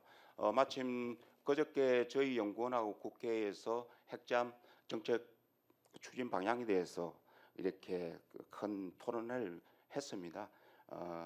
그리고 저는 뭐 지난주에 그 IAEA 방문해가지고 핵잠에 대한 뭐 그쪽 IAEA 국제기구의 좀 의견을 청취할 수 있는 기회도 있을 거예요. 그 IAEA 측은 그 되게 고무적이더라고요. 예, 그런 부분에서 그래서 좀 투명성과 방어용이라는 이러한 부분들만 이렇게 우리가 강조해 나간다면은 뭐 국제기구에 대해서는 어느 정도 수긍하는 그런 분위기였습니다. 다만 제가 말씀드리고 싶은 것은 그 사회 일각에서 그런 부분이 있는 것 같아요. 아까도 언뜻 이런 이야기가 나왔는데 어쨌든 비확산 문제, 그 다음에 특히 동북아의 군비 통제를 유발할 수 있다는 우려심, 막 그런 부분이 좀 많이 부각이 되고 있는 것 같아요. 그런데 제가 말씀드리고 싶은 부분은 자, 우리가 핵잠을 가진다는 의미는 우리가 공격용 SSBN도 아니고 SSN이잖아요. 그 다음에 우리가 공격용으로 사용하는 것도 아니고 방어용으로 사용하는 건데 그것을 가지고 우리가 군비 경쟁을 유발한다는 그것은 조금 맞지 않는 이야기다. 특히 주변국, 특히 그 중국과 러시아 같은 경우는 이미 SSBN이라는 공격용 핵잠수함 가지고 있고 북한 자체도 지금 전략 핵잠을 가진다고 공공연히 이야기하고 있잖아요. 그런 상태에서 우리가 뭐 너무 수동적으로 그렇게 끌려갈 필요는 없다. 다만 SC는 중요하겠죠. 막 그런 측면을 강조하신 것 같은데요. 주변국을 자극하지 않는 그런 SC 차원에서 조금 우리가 유의를 할 필요가 있다. 마지막 결론으로요. 다시 한번 강조드리고 싶은 것은 이 동맹 현대화에 대한 우리 한국의 좀 종합적인 전략 목표와 협상 수준, 협상 기준 이런 부분들이 좀 이렇게 정립이 빨리 돼야 되겠다 하는 부분들을 말씀을 드리겠습니다. 예. 네, 이 박사님 감사드립니다. 다음 김민성 박사님 한 10분에서 15분 사이 해주십시오. 네, 안녕하십니까. 통일연구원에서 근무하고 있는 김민성입니다. 오늘 중요한 주제 다루는 자리에 초대해 주신 우리 코리아 원포인트 측과 또 교명현 편집장님께 감사의 말씀 우선 올립니다. 저도 얼마 전에 이제 다른 학회의 자리에서 이 동맹 현대화에 관련한 주제에 대해서 발표도 했었고 또 관련 내용을 계속 팔로우업하고 있어서 오늘 특히 참여하신 선생님들의 글들을 모두 재미있게 봤습니다. 특히 정성윤 박사님의 글을 읽으면서 그 동맹 현대화에 대한 북한의 인식과 그런 전략적 사고, 그다음에 예상되는 행동 같은 부분들에 대해서 좀 상상력 있게 좀 재미있게 배울 수 있었고, 특히 핵심을 보여주시는 그런 표현들을 많이 사용하고 계셔서 좀 감탄을 하면서 읽었습니다. 기본적으로 말씀하신 내용에 많이 동의하고요. 특히 저도 개인적으로 동맹 현대화라는 것이 단순히 군사적 차원의 전력 현대화, 즉 그 military modernization이라는 기술적 기능적 측면만이 아니라 전력 현대화 결심의 이유와 배경, 그리고 후속 과제들에 있어서 보다 전략적 차원의 고려 요소들이 있다라고 개인적으로는 평가하고 있기 때문에 정소연 박사님께서 좀 그렇게 또 큰 맥락을 가지고 계신 것 같아서 동의하고 있습니다. 그 글 내용에 관련해서 두 가지 의견 드리고 또 간단한 두 가지 질문을 드리면서 토론을 가름하도록 하겠습니다. 우선 첫 번째로는 큰 틀에서 북한의 인식을 기준으로 봤을 때 정 박사님 말씀하신 것처럼 동맹 현대화의 전력 현대화 플러스 전략적 의미에 기반했을 때 위협 인식이 발생하고 이에 따라서 이제 역할이 분담되고 그리고 그 이상의 해석을 우리가 만약에 이제 북한이 지향하고자 할 경우에 이에 대한 행동 반경이 넓어질 것이다. 이제 그렇게 해석을 하고 계시고 특히 전략적으로 대남에 대한 핵 억제, 특히 핵 능력 기반 대응의 로직을 강화해 나가는데 이 동맹 현대화를 활용할 가능성을 제시해 주신 것으로 이해하고 있습니다. 특히 최근에 김정은이 최고인민회의 연설에서 핵무력의 선제 타격 대상을 이제 동맹국의 기지까지로 천명한 부분을 동맹 현대화를 공격적 포위 전략으로 규정한 결과적인 맥락으로 분석을 해 주셨는데요. 실제 저는 이제 그게 앞서서 이제 북한은 스스로의 행동 반경을 그렇게 넓힐 가능성에 대해서는 이미 그 방향성을 잡고 있었던 게 아닌가라고 개인적으로 생각하고 있습니다. 왜냐하면 실제 동맹 현대화에 대한 내용이 분분했던 우리 이번 여름 가을을 상기해 보면 이미 내용의 발표 이전부터 여러 가지 가능성이 좀 예상됐던 부분들이 있었고 그렇기 때문에 전략적 그림을 좀 그려놓고 선제적으로 자신의 방향성을 좀 보인 게 아닌가 싶거든요. 특히 그렇기 때문에 우리가 북한의 향후 공세가 이 동맹 현대화에 대한 대응적 성격의 공세만으로 해석하는 것은 한계가 좀 있을 수 있다. 그리고 북한의 전략적 사고와 그 맥락을 이해하는 데 있어서 그리고 우리가 이것을 관리하고 대응해 나가는 게 있어서 무엇보다도 한미 간의 협의와 메시지 조율이 더욱더 필요하다라고 생각합니다. 특히 그렇게 생각하게 된 가장 큰 이제 근거는 북한이 최근에 이제 우크라이나 전쟁 파병에서도 봤다시피 최근 몇 년 동안 대남 대외 정책에 있어서 보폭을 크게 해오고 있고 이러한 기저에 이미 북한을 둘러싼 전략 환경에 대해서 대외 환경은 이제 신냉전으로 규정하고 한반도 환경은 적대적 두 국가로 정의함으로써 논리의 틀을 이미 거의 만들어 놨다고 생각하고 있습니다. 그렇기 때문에 우리가 무엇을 하든 이미 로직의 기반과 방향성은 어느 정도 나와 있는 상황에서 동맹 현대화가 그 논리를 강화하는 그런 추동 요인이 될 가능성은 있지만 이에 대해서 이제 우리가 무엇을 했기 때문에 동맹 현대화를 했기 때문에 북한이 이렇게 나올 것이다. 북한의 공세가 더 심해지고 있고 그렇기 때문에 더욱더 우리가 이것의 방향성에 대해서 심각하게 고려를 해야 된다라는 그런 반응적 측면으로 접근을 한다면 그것이 오히려 우리의 외교적 안보적 차원의 운신의 폭을 제약적으로 작용할 수 있다라는 점을 좀 염두에 두어야 될 것 같습니다. 결국 동맹 현대화 자체가 북한이 지금 이미 가지고 있는 방향성에 크게 영향을 미치는 것은 아닐 것이다라고 보고 있는 것입니다. 그리고 두 번째는 이제 시나리오 관련인데요. 북한이 대비하는 동맹 현대화 시나리오의 경우에 어떻게 보면 정소연 박사님께서는 북한이 활용할 수 있는 공간이 좀 용이한 확보할 수 있는 전략적 공간이 좀 넓은 순서부터 이렇게 좀 작성을 해주신 것 같습니다. 그런데 이제 이 시나리오들을 보면서 저도 상상력을 막 돌려봤는데 자꾸 저는 중국의 그림자가 좀 자꾸 보이는 그런 좀 인상을 받았습니다. 그리고 오히려 역순으로 우리가 좀 시나리오를 한 번쯤 생각해 볼 수 있지 않을까라는 생각을 해보게 되었는데요. 우선 첫 번째로는 저희가 이제 공동 첫 번째로는 이제 오히려 반대로 공동 설명 자료 조인트 팩트시트에 나온 합의 내용을 말 그대로 한미 양국이 이행을 굉장히 순조롭게 잘 함으로 인해서 전력 현대화도 이루고 전략적 의미가 함께 맞물려 돌아가게 될 경우 북한으로서는 공세적 포위 상태로 느낄 만한 환경이 조성된다고 판단할 수 있을 것 같습니다. 그런데 동시에 우리가 이 논리적 흐름대로라면 북한이 자국의 대남 대미에 대한 공세적 대응 그리고 핵 억제력의 압도적 우위를 달성하기 위한 바탕이 오히려 될 수 있고 더 나아가서 중국을 어떻게든 끌어들여서 대응할 가능성이 높다고 생각됩니다. 이미 중국 측에서도 여러 기고를 통해서 한국의 전략적 자율성을 가져야 된다, 아마 이런 식으로 강조를 하고 있는데요. 한미 간의 동맹 협력의 그런 논리에 대해서 동맹 현대화의 논리에 대해서 중국과 북한이 연대할 근거로 작용할 가능성이 있고 이 시나리오가 반드시 북한에게 비우호적인 시나리오일지는 좀 퀘스천 마크가 있습니다. 그리고 두 번째는 이제 주한미군의 전략적 유연성을 통해서 타 지역의 유사시, 특히 이제 대만 해역 같은 곳에서 유사시 한반도에 억제력이 공백이 발생할 경우를 말씀 주셨는데 이 역시 우리가 많이 얘기하는 소위 양동 작전 가능성입니다. 그런데 이 양동 작전 가능성 역시 중국과의 연계를 제외하고 북한 혼자 단독으로 할 수 있을까라는 생각을 해보면 그것도 이제 쉽지 않다라는 겁니다. 중국이 북한을 추동해서 한반도에 문제를 일으킴으로써 미국의 전력을 분산시킨다라는 것이 핵심인데 이러한 그 부분에 있어서 과연 북한이 어느 정도 수준으로 협조할지 그리고 만약에 억제력의 공백을 생각했을 때 그러한 양동 작전 외에 북한이 한반도 자체에서 자신만의 그런 행위를 할 수 있을지 그런 부분을 상기한다면 북한으로서는 오히려 굉장히 복잡한 계산이 필요한 시나리오일 수도 있다라고 생각이 듭니다. 그리고 마지막으로 이제 한미 양국 간의 조인트 팩트시트 내용이 잘 이행이 안 돼서 북한이 이제 공간을 계속 확보해 나가고자 하는 경우인데요. 북한은 뭐 여전히 한미 양국 간의 이간 혹은 이제 쐐기를 목표로 하는 부분이 있기 때문에 동맹 현대화 과정에서 양국의 국내 정치 같은 것들이 연계돼서 뭐 정치적 군사적 쐐기가 발생할 수도 있고 그것이 이제 북한으로서는 좀 우호적 환경이 될 수도 있습니다. 다만 그러한 환경 자체가 이제 북한이 이제 미국과의 그런 단독 양자 활로를 뚫는 가능성을 말씀하셨는데 그 측면에 있어서도 과연 그게 가능할까? 여러 가지 미중 간의 전략적 자율성을 강조하고 있지만 북중 관계를 생각하면 그러한 공간을, 그러한 틈을 북한 혼자 활용하는 데는 또 역시 한계가 있을 수 있다라는 생각을 해보았습니다. 그렇기 때문에 결과적으로 우리로서는 이제 이 급변하는 환경, 그다음에 동맹 현대화를 통한 대응 같은 것들에 있어서 여러 가지 지금 합의된 내용들의 이행과 공조가 더욱 긴밀하게 필요할 것으로 생각이 되는데요.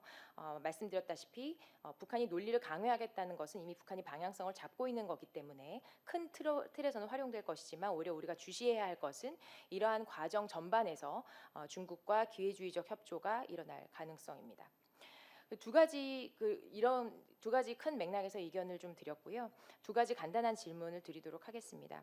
그래서 결국 저희가 이제 이번 세션 자체가 뭐 중국에 대한 인식은 없지만 제가 이제 계속 북한과 중국 간의 이제 연계 가능성, 그다음에 기회주의적 협조에 대해서 말씀을 드렸는데요. 박사님께서도 마지막에 동맹 현대화가 반중 반러 포위 인상을 완화하는 지점이 필요하다. 어떠한 조건을 우리가 고려해야 될 것인지에 대해서까지는 구체적으로는 말씀을 안 해주셨어요. 특히 지금 이제 미국의 대중 접근에 대한 불확실성이 존재한다라는 얘기가 많이 나오는 가운데 우리는 어떠한 대중 접근을 가져가야 할지에 대해서 좀 질문을 드리고 싶습니다. 약간을 첨언하자면 최근에 특히 NSS가 나오고 나서 크게 두 가지 흐름이 있는 것 같은데요. 중국에 대한 접근이 반드시 적이 아니라 거래의 대상이고 전반적으로 관계를 관리하는 것을 지향하기 때문에 반대중 노선이 완화되었다라는 이런 좀 흐름이 있는 것 같습니다. 근데 저는 개인적으로 트럼프를 포함해서 이제 주요 참모들의 단편적인 레토릭이나 정책 뒤집기가 있기는 하지만 큰 틀에서 중국 견제에 대한 내용이 아직까지는 많이 후퇴했다고 보지 않고 있습니다. 특히 안보 차원에서 중국 얘기가 없다고는 하지만 경제적 이익의 침해 부분이 곧 국가 안보와 직결된다는 로직을 강하게 가지고 있기 때문에 이 분야에서 중국과의 경쟁, 경제적 위협 인식, 그래서 경제적 강압이 필요하다는 차원으로 봤을 때는 그게 과연 크게 중국에 대한 견제 부분이 후퇴한 것과 그런 이제 생각을 가지고 있습니다. 그리고 그러한 측면에서 또 봤을 때 이제 거래주의적인 측면을 봤을 때 뭐 이러한 큰 틀은 가지고 있지만 대중 견제의 큰 틀은 가지고 있지만 또 중국과 이렇게 이제 어떻게 그 템포럴이라고 해야 될까요? 이제 시기적으로 혹은 이제 사안별로 인해서 거래가 이제 일어날 경우에 우리가 대중경제 방향성에서 같이 협조하는 방향으로 예를 들어서 동맹현대화가 진행될 경우에 우리는 이제 연루의 위험이 있는데 다시금 이제 중국과 또 거래주의적 관점에서 또 우호적인 상황이 발생하고 이제 미국이 또 중국에 대한 뭐 여러 가지 완화 조치가 있을 경우에 다시금 반기의 위험이 발생할 가능성. 그러니까 어쨌건 이제 복합적인 이제 그러한 불확실성이 존재할 가능성에 있어서 과연 우리는 어떠한 대중 접근을 고려해야 할 것인가에 대해서 좀 여쭤보고 싶습니다. 그리고 마지막으로는 이제 북한에 대한 건데요.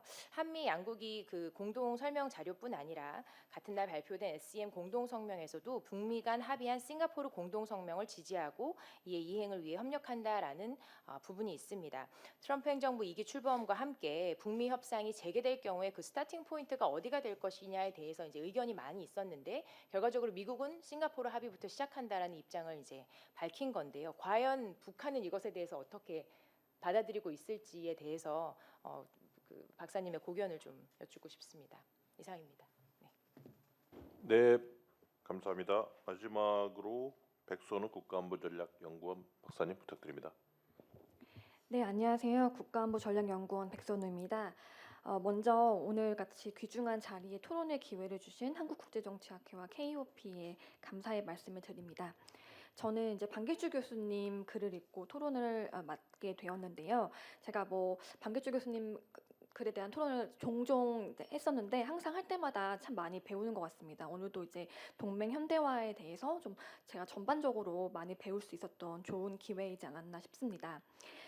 저는 이제 두 가지 코멘트와 한 가지 질문을 준비했었는데 그 한 가지 질문마저 이제 그 교수님께서 발표하시면서 다 답을 해주셔가지고 두 가지 이제 코멘트만 간략히 드리고자 합니다. 첫 번째 코멘트는 그 백악관과 전쟁부 간의 간극이 동맹 리스크에 미치는 영향에 관한 부분입니다. 교수님께서는 이제 발표를 통해서 이제 백악관은 관세에 그리고 전쟁부는 어떤 국방 정책 인태 전략 이 부분에 몰두를 하면서 이 사이에 전략적 간극이 발생해서 동맹들 입장에서는 굉장히 혼란이 가중된다. 이것이 동맹들에게 리스크를 안긴다라고 말씀해 주셨습니다. 근데 제가 보기에는 이 부분이 과연 그 동맹들에게 리스크를 안길 정도로 굉장히 심각한 문제인가? 그러니까 기본적으로 이제 어떤 그 정부 부처에서나 이제 그 부처마다 강조하는 측면들이 있지 않습니까? 그래서 그냥 이제 백악관은 어떤 전반적으로 이제 관세 훨씬 더 이제 트럼프 대통령이 관심이 있는 관세 부분에 집중을 하고 이제 전쟁부는 전쟁부라는 이름답게 어떤 미국의 대외 전략 그런 안보 정책에 집중을 해서 어떤 정상적인 분업을 이룬 것이지 이것이 이제 트럼프 2기의 어떤 동맹 입장에서의 리스크를 가중할 만큼의 어떤 특징으로 볼 수 있나라는 생각이 들었습니다. 또 결과적으로는 또 제가 보기에는 이 백악관과 전쟁부가 다른 포인트를 가지고 있다고 하셨지만 그 큰 틀에서 볼 때는 좀 동일한 어떤 전략적 목표를 삼고 있는 것이 아닌가라는 생각도 들었습니다. 결과적으로는 중국 견제, 미국 우선주의 이런 기조가 조금 다른 포인트를 가지고 나타난 것이지 이게 어떤 그 정부 부처 간의 큰 차이, 백악관이 어떤 그 인태 전략이나 뭐 중국 견제에 있어서 관심이 없다 이렇게 보기에는 또 좀 무리한 측면이 있지 않나라는 생각이 들었습니다. 그 백악관은 부담 전가와 협상을 통한 거래적 접근을 강조한 것이고 전쟁부는 인도태평양 억지력 강화, 대만 방어 준비와 같은 어떤 이런 구조적인 차원에서의 군사 전략을 강조해 온 것이고 이는 서로 충돌하는 것이 아니라 상호 보완적인 관계로 좀 보아야 한다.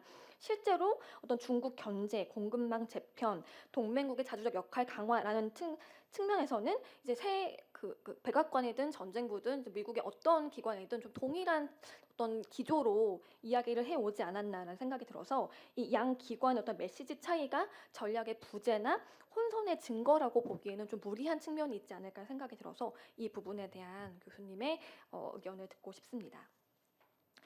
다음으로는 또 대칭 동맹에 관한 부분이었습니다.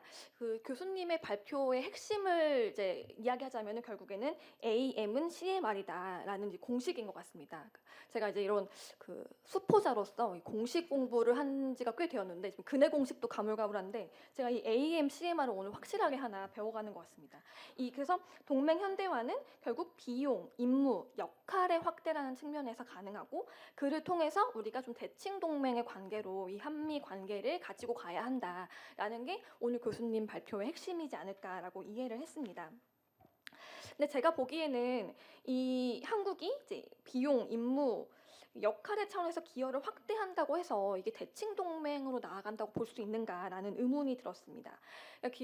기본적으로 우리가 동맹 이론에서 이제 이야기하듯이 어떤 우리는 약소국에, 그러니까 비대칭 동맹에서 전략적으로 좀 약소한 입장에서 있는 국가에서는 우리가 기여를 많이 한다고 해서 커미먼트를 많이 한다고 해서 이 관계 자체를 대칭 동맹으로 뒤집을 수는 없습니다.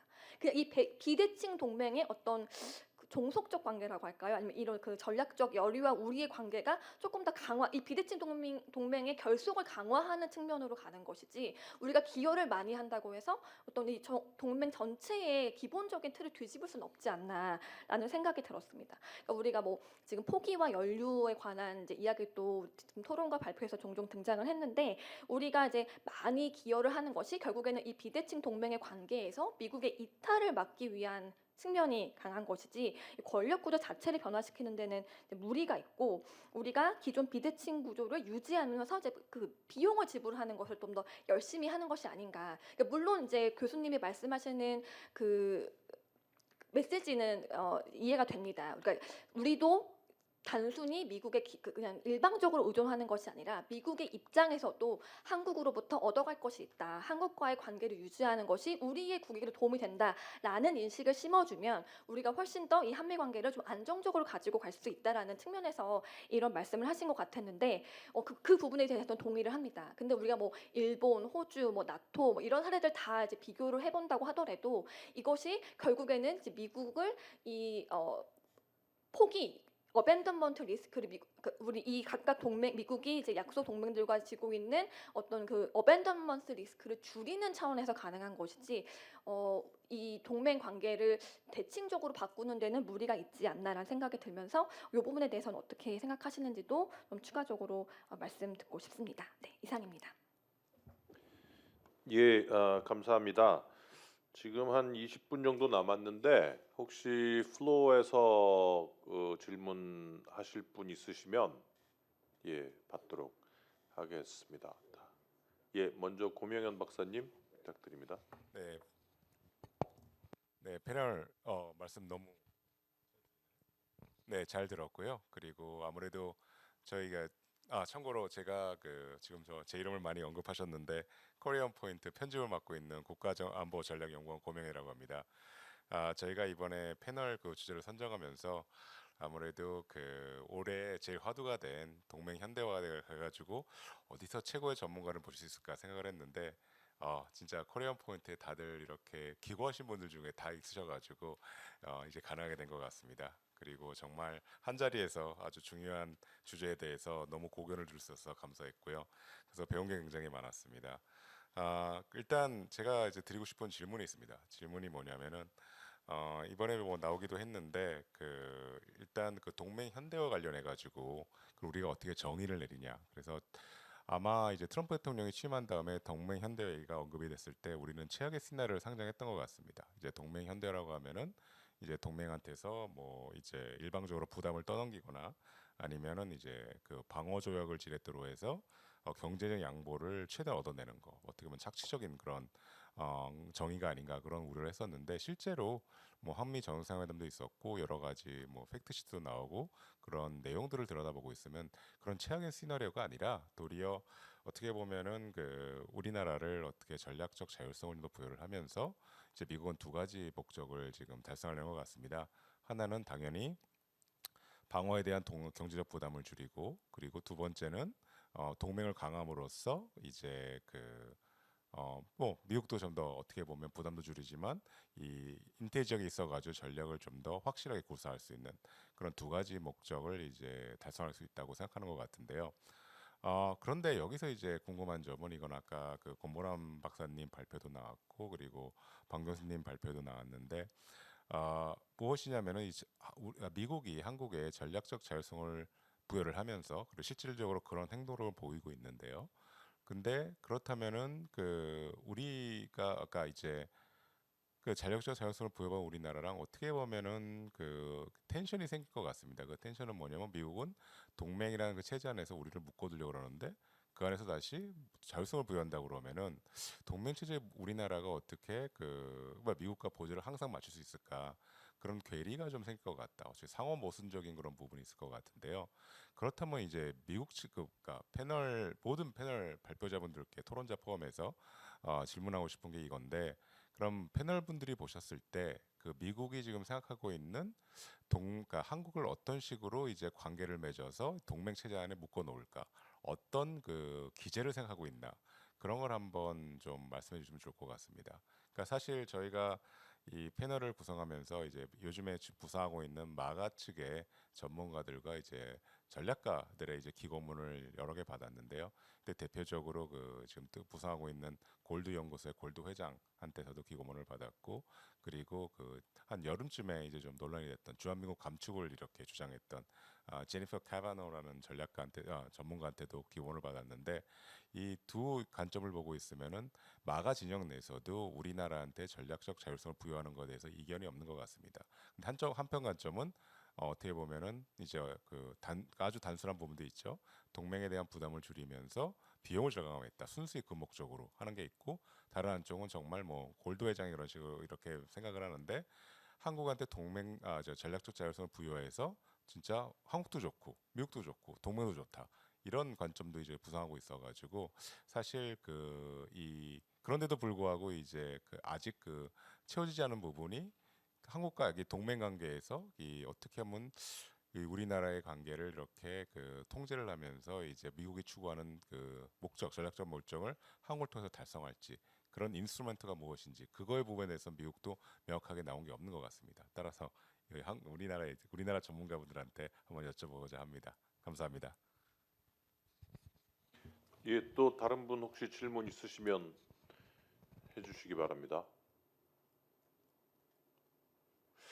고명현 박사님도 말씀을 하셨는데, 마가의 입장이 중국을 적대시하는 거는 맞는데, 그러한 중국에 대해서 중국을 억제하고 중국을 군사적으로 견제하기 위해서 어느 수준까지의 군사적인 자산을 사용하는 거에 대해서는 그래도 저는 좀 부정적인 측면이 맞다고 봐요. 왜냐하면 기존에 있던 지금 국방장관 이름이 뭐죠?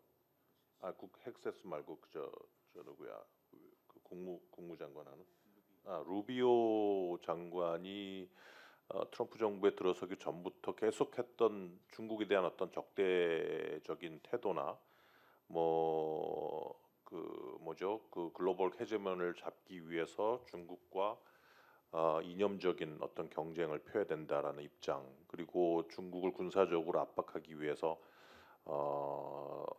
상당한 자산을 투여해야 된다라고 하는 그 입장을 보이는 콜비라든지 이런 류의 어떤 정책 입안자들과 마가와의 입장은 다소 좀 결이 있는 게 아니냐, 좀 간극이 있는 게 아니냐 하는 생각을 갖고 있는데, 그 부분에 대해서도 조금 좀 말씀을 해주시고요. 그러면은 질문이 없으시면 권보람 박사님부터 리스판스를 좀 해주시죠. 한 5분 정도까지 가능하십니다. 네, 모두에서 제가 긴장해서 감사의 인사를 드리지 못했는데 KOP 패널에 초대해 주셔서 너무 감사합니다. 토론을 통해서도 좀 많은 걸 배웠는데요. 일단은 저한테 3개 정도의 질문이 있었던 것 같아요. 하나는 전자권 전환, 하나는 전략적 유연성, 그다음에 마지막 제일 어려운 질문 주셨는데, 전자권 전환 관련해서 위협의식의 간극을 좁히는 것은 우리의 영원한 숙제가 되지 않을까 싶어요. 어디까지 좁혀질 수 있는지는 사실 저도 모르고 가장 궁금한 부분이기도 하고요. 근데 중요한 것은 전자권 전환을 정확히 트럼프 대통령과 헤그세스 장관이 어디까지 이해하고 있을까가 저는 일단 궁금하고, 그들의 입장과 군부의 입장은 같을까 궁금합니다. 일단은 마가로 대표되는 사람들의 모티베이션을 보면 비용 절감, 연루, 회피예요.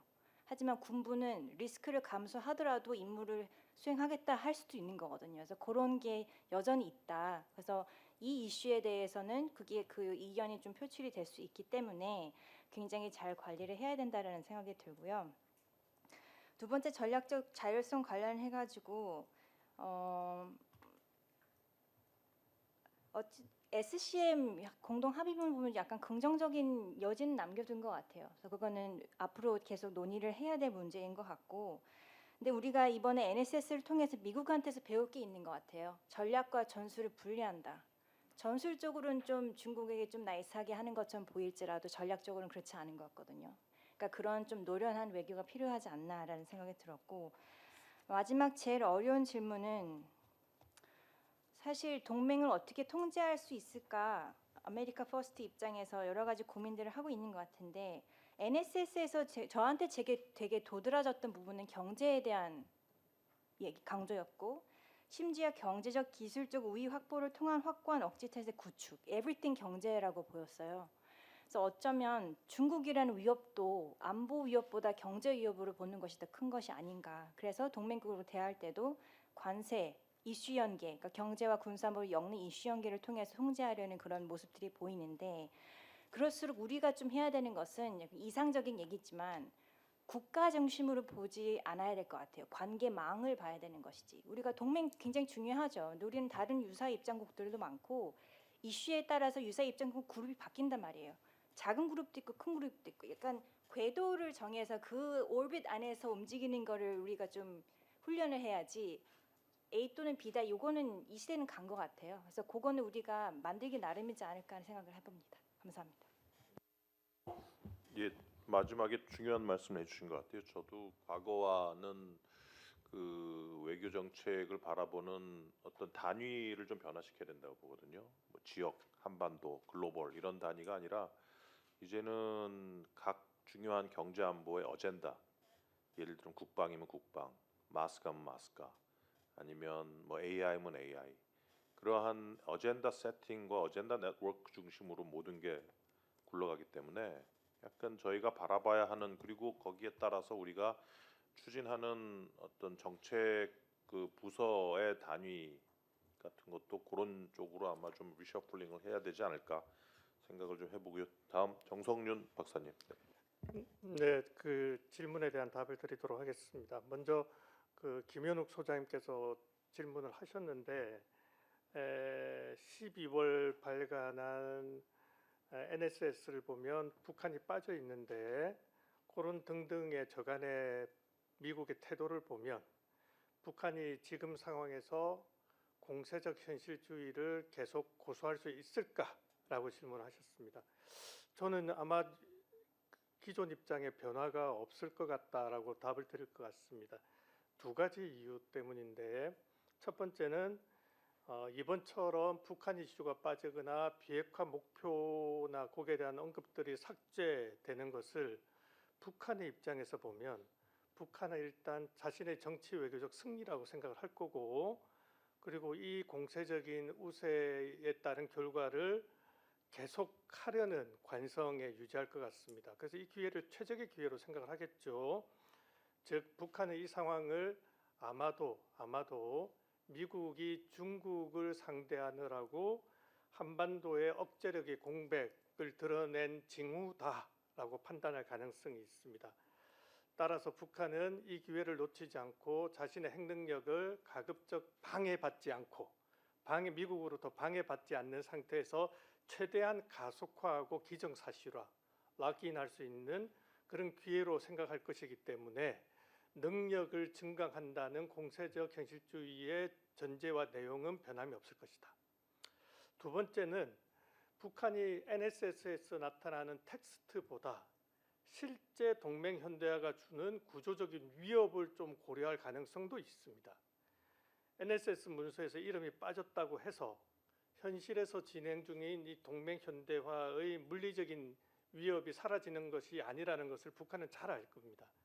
따라서 공세적 현실주의 이론에서 흔히 말하는 국가는 상대의 의도가 아니라 능력에 반응한다는 그 차원에서 보면 북한은 생존을 위한 힘의 균형에 천착할 가능성이 저는 높다고 봅니다. 카운터 팩추얼도 가능합니다. 그럼 북한이 공세적 현실주의가 아니면 방어적 현실주의로 돌아간다는 말이냐라고 반문을 해보면 그것에 대한 답도 쉽지 않습니다. 우리가 흔히 아는 방어적 현실주의는 세 가지 조건이 맞아야 되는 거거든요. 공세적인 구조가 자신에게 불리하고 그리고 상대 의도에 대한 불확실성을 근본적으로 완화할 수 있는 어떤 신호를 확실하게 받아들일 경우, 아니면 자신이 초과팽창을 하는 것이 오히려 안보에 위협이 된다라고 인식하는 경우가 있는데, 북한은 이 세 가지 모두에 대해서 회의적일 겁니다. 그래서 방어적 현실주의로 전환될 가능성은 낮다라는 게 제 판단입니다. 김민성 박사님은 두 가지 평가, 두 가지 질문을 해주셨는데 거기에 대한 제 간단한 답만 좀 드리고자 합니다. 먼저 첫 번째, 북한의 행태 모델을 동맹 현대화에 대한 대응으로 해석하는 것은 지양해야 된다. 전적으로 동의합니다. 당연한 말씀이고, 우리가 오인으로 인해서 불필요한 대응을 할 수 있고 자원이 낭비될 수 있기 때문입니다.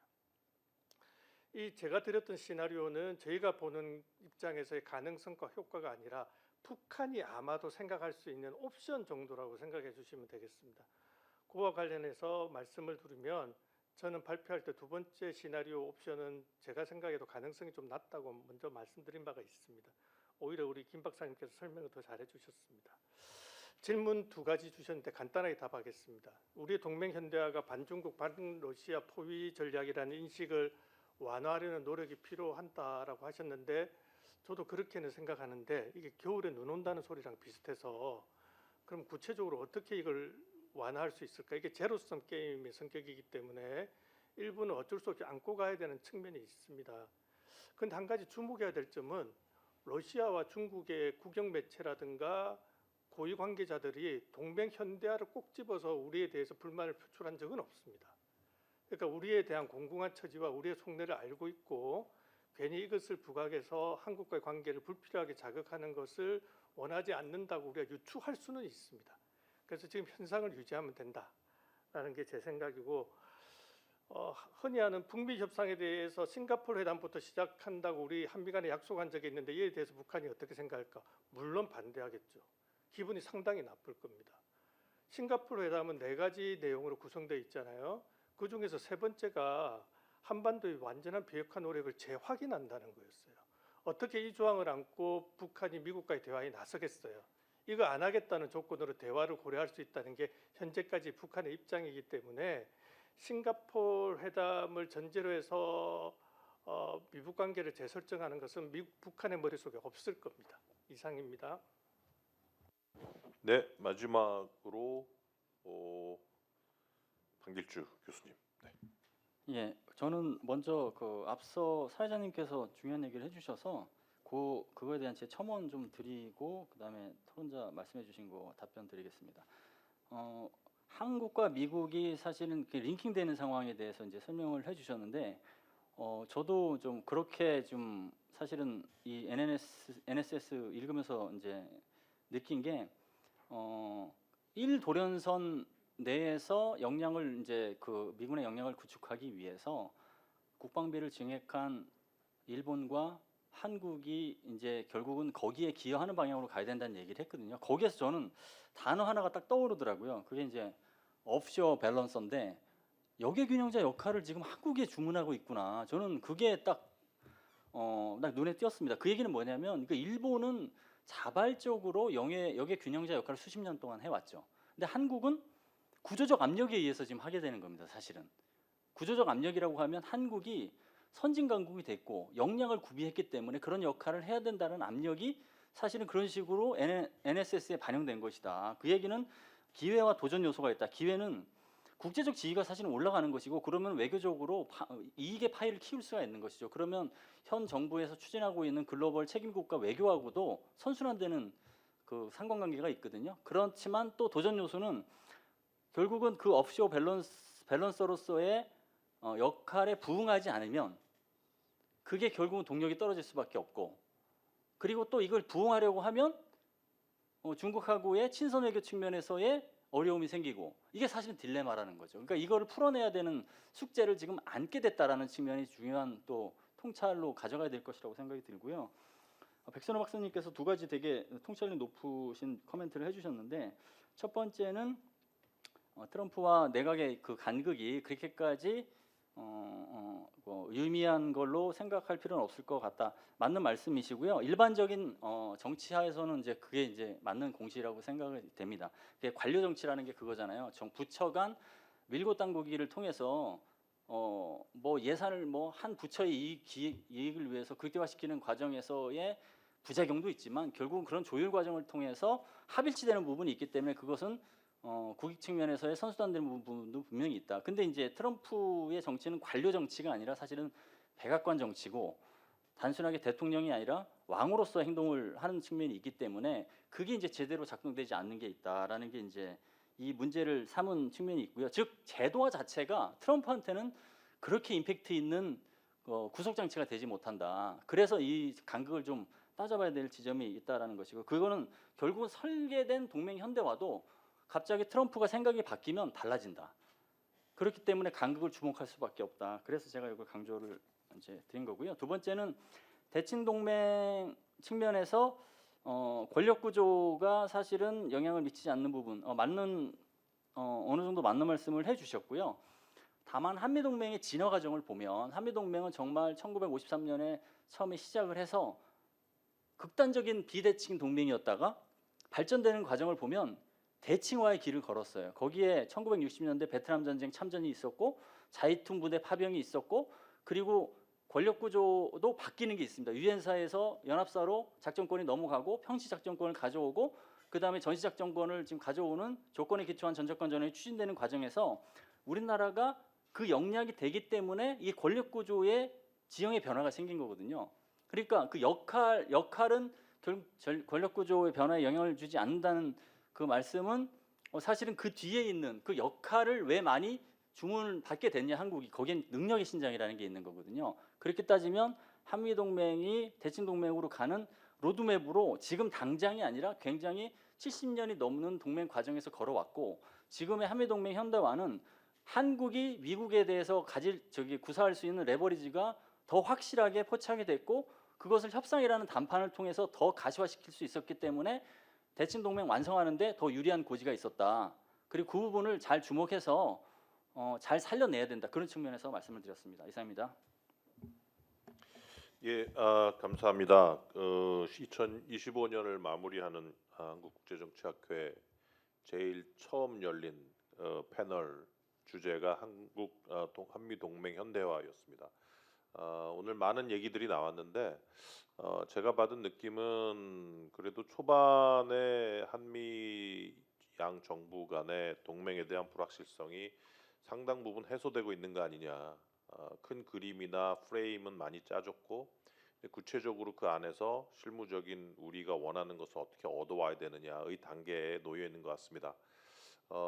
아마 그런 부분에서 오늘 중요한 얘기들을 패널리스트 분들께서 잘 해주셨다고 보여지고요.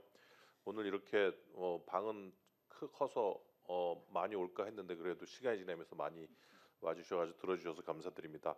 패널리스트 분들께 박수 부탁드리겠습니다. 감사합니다.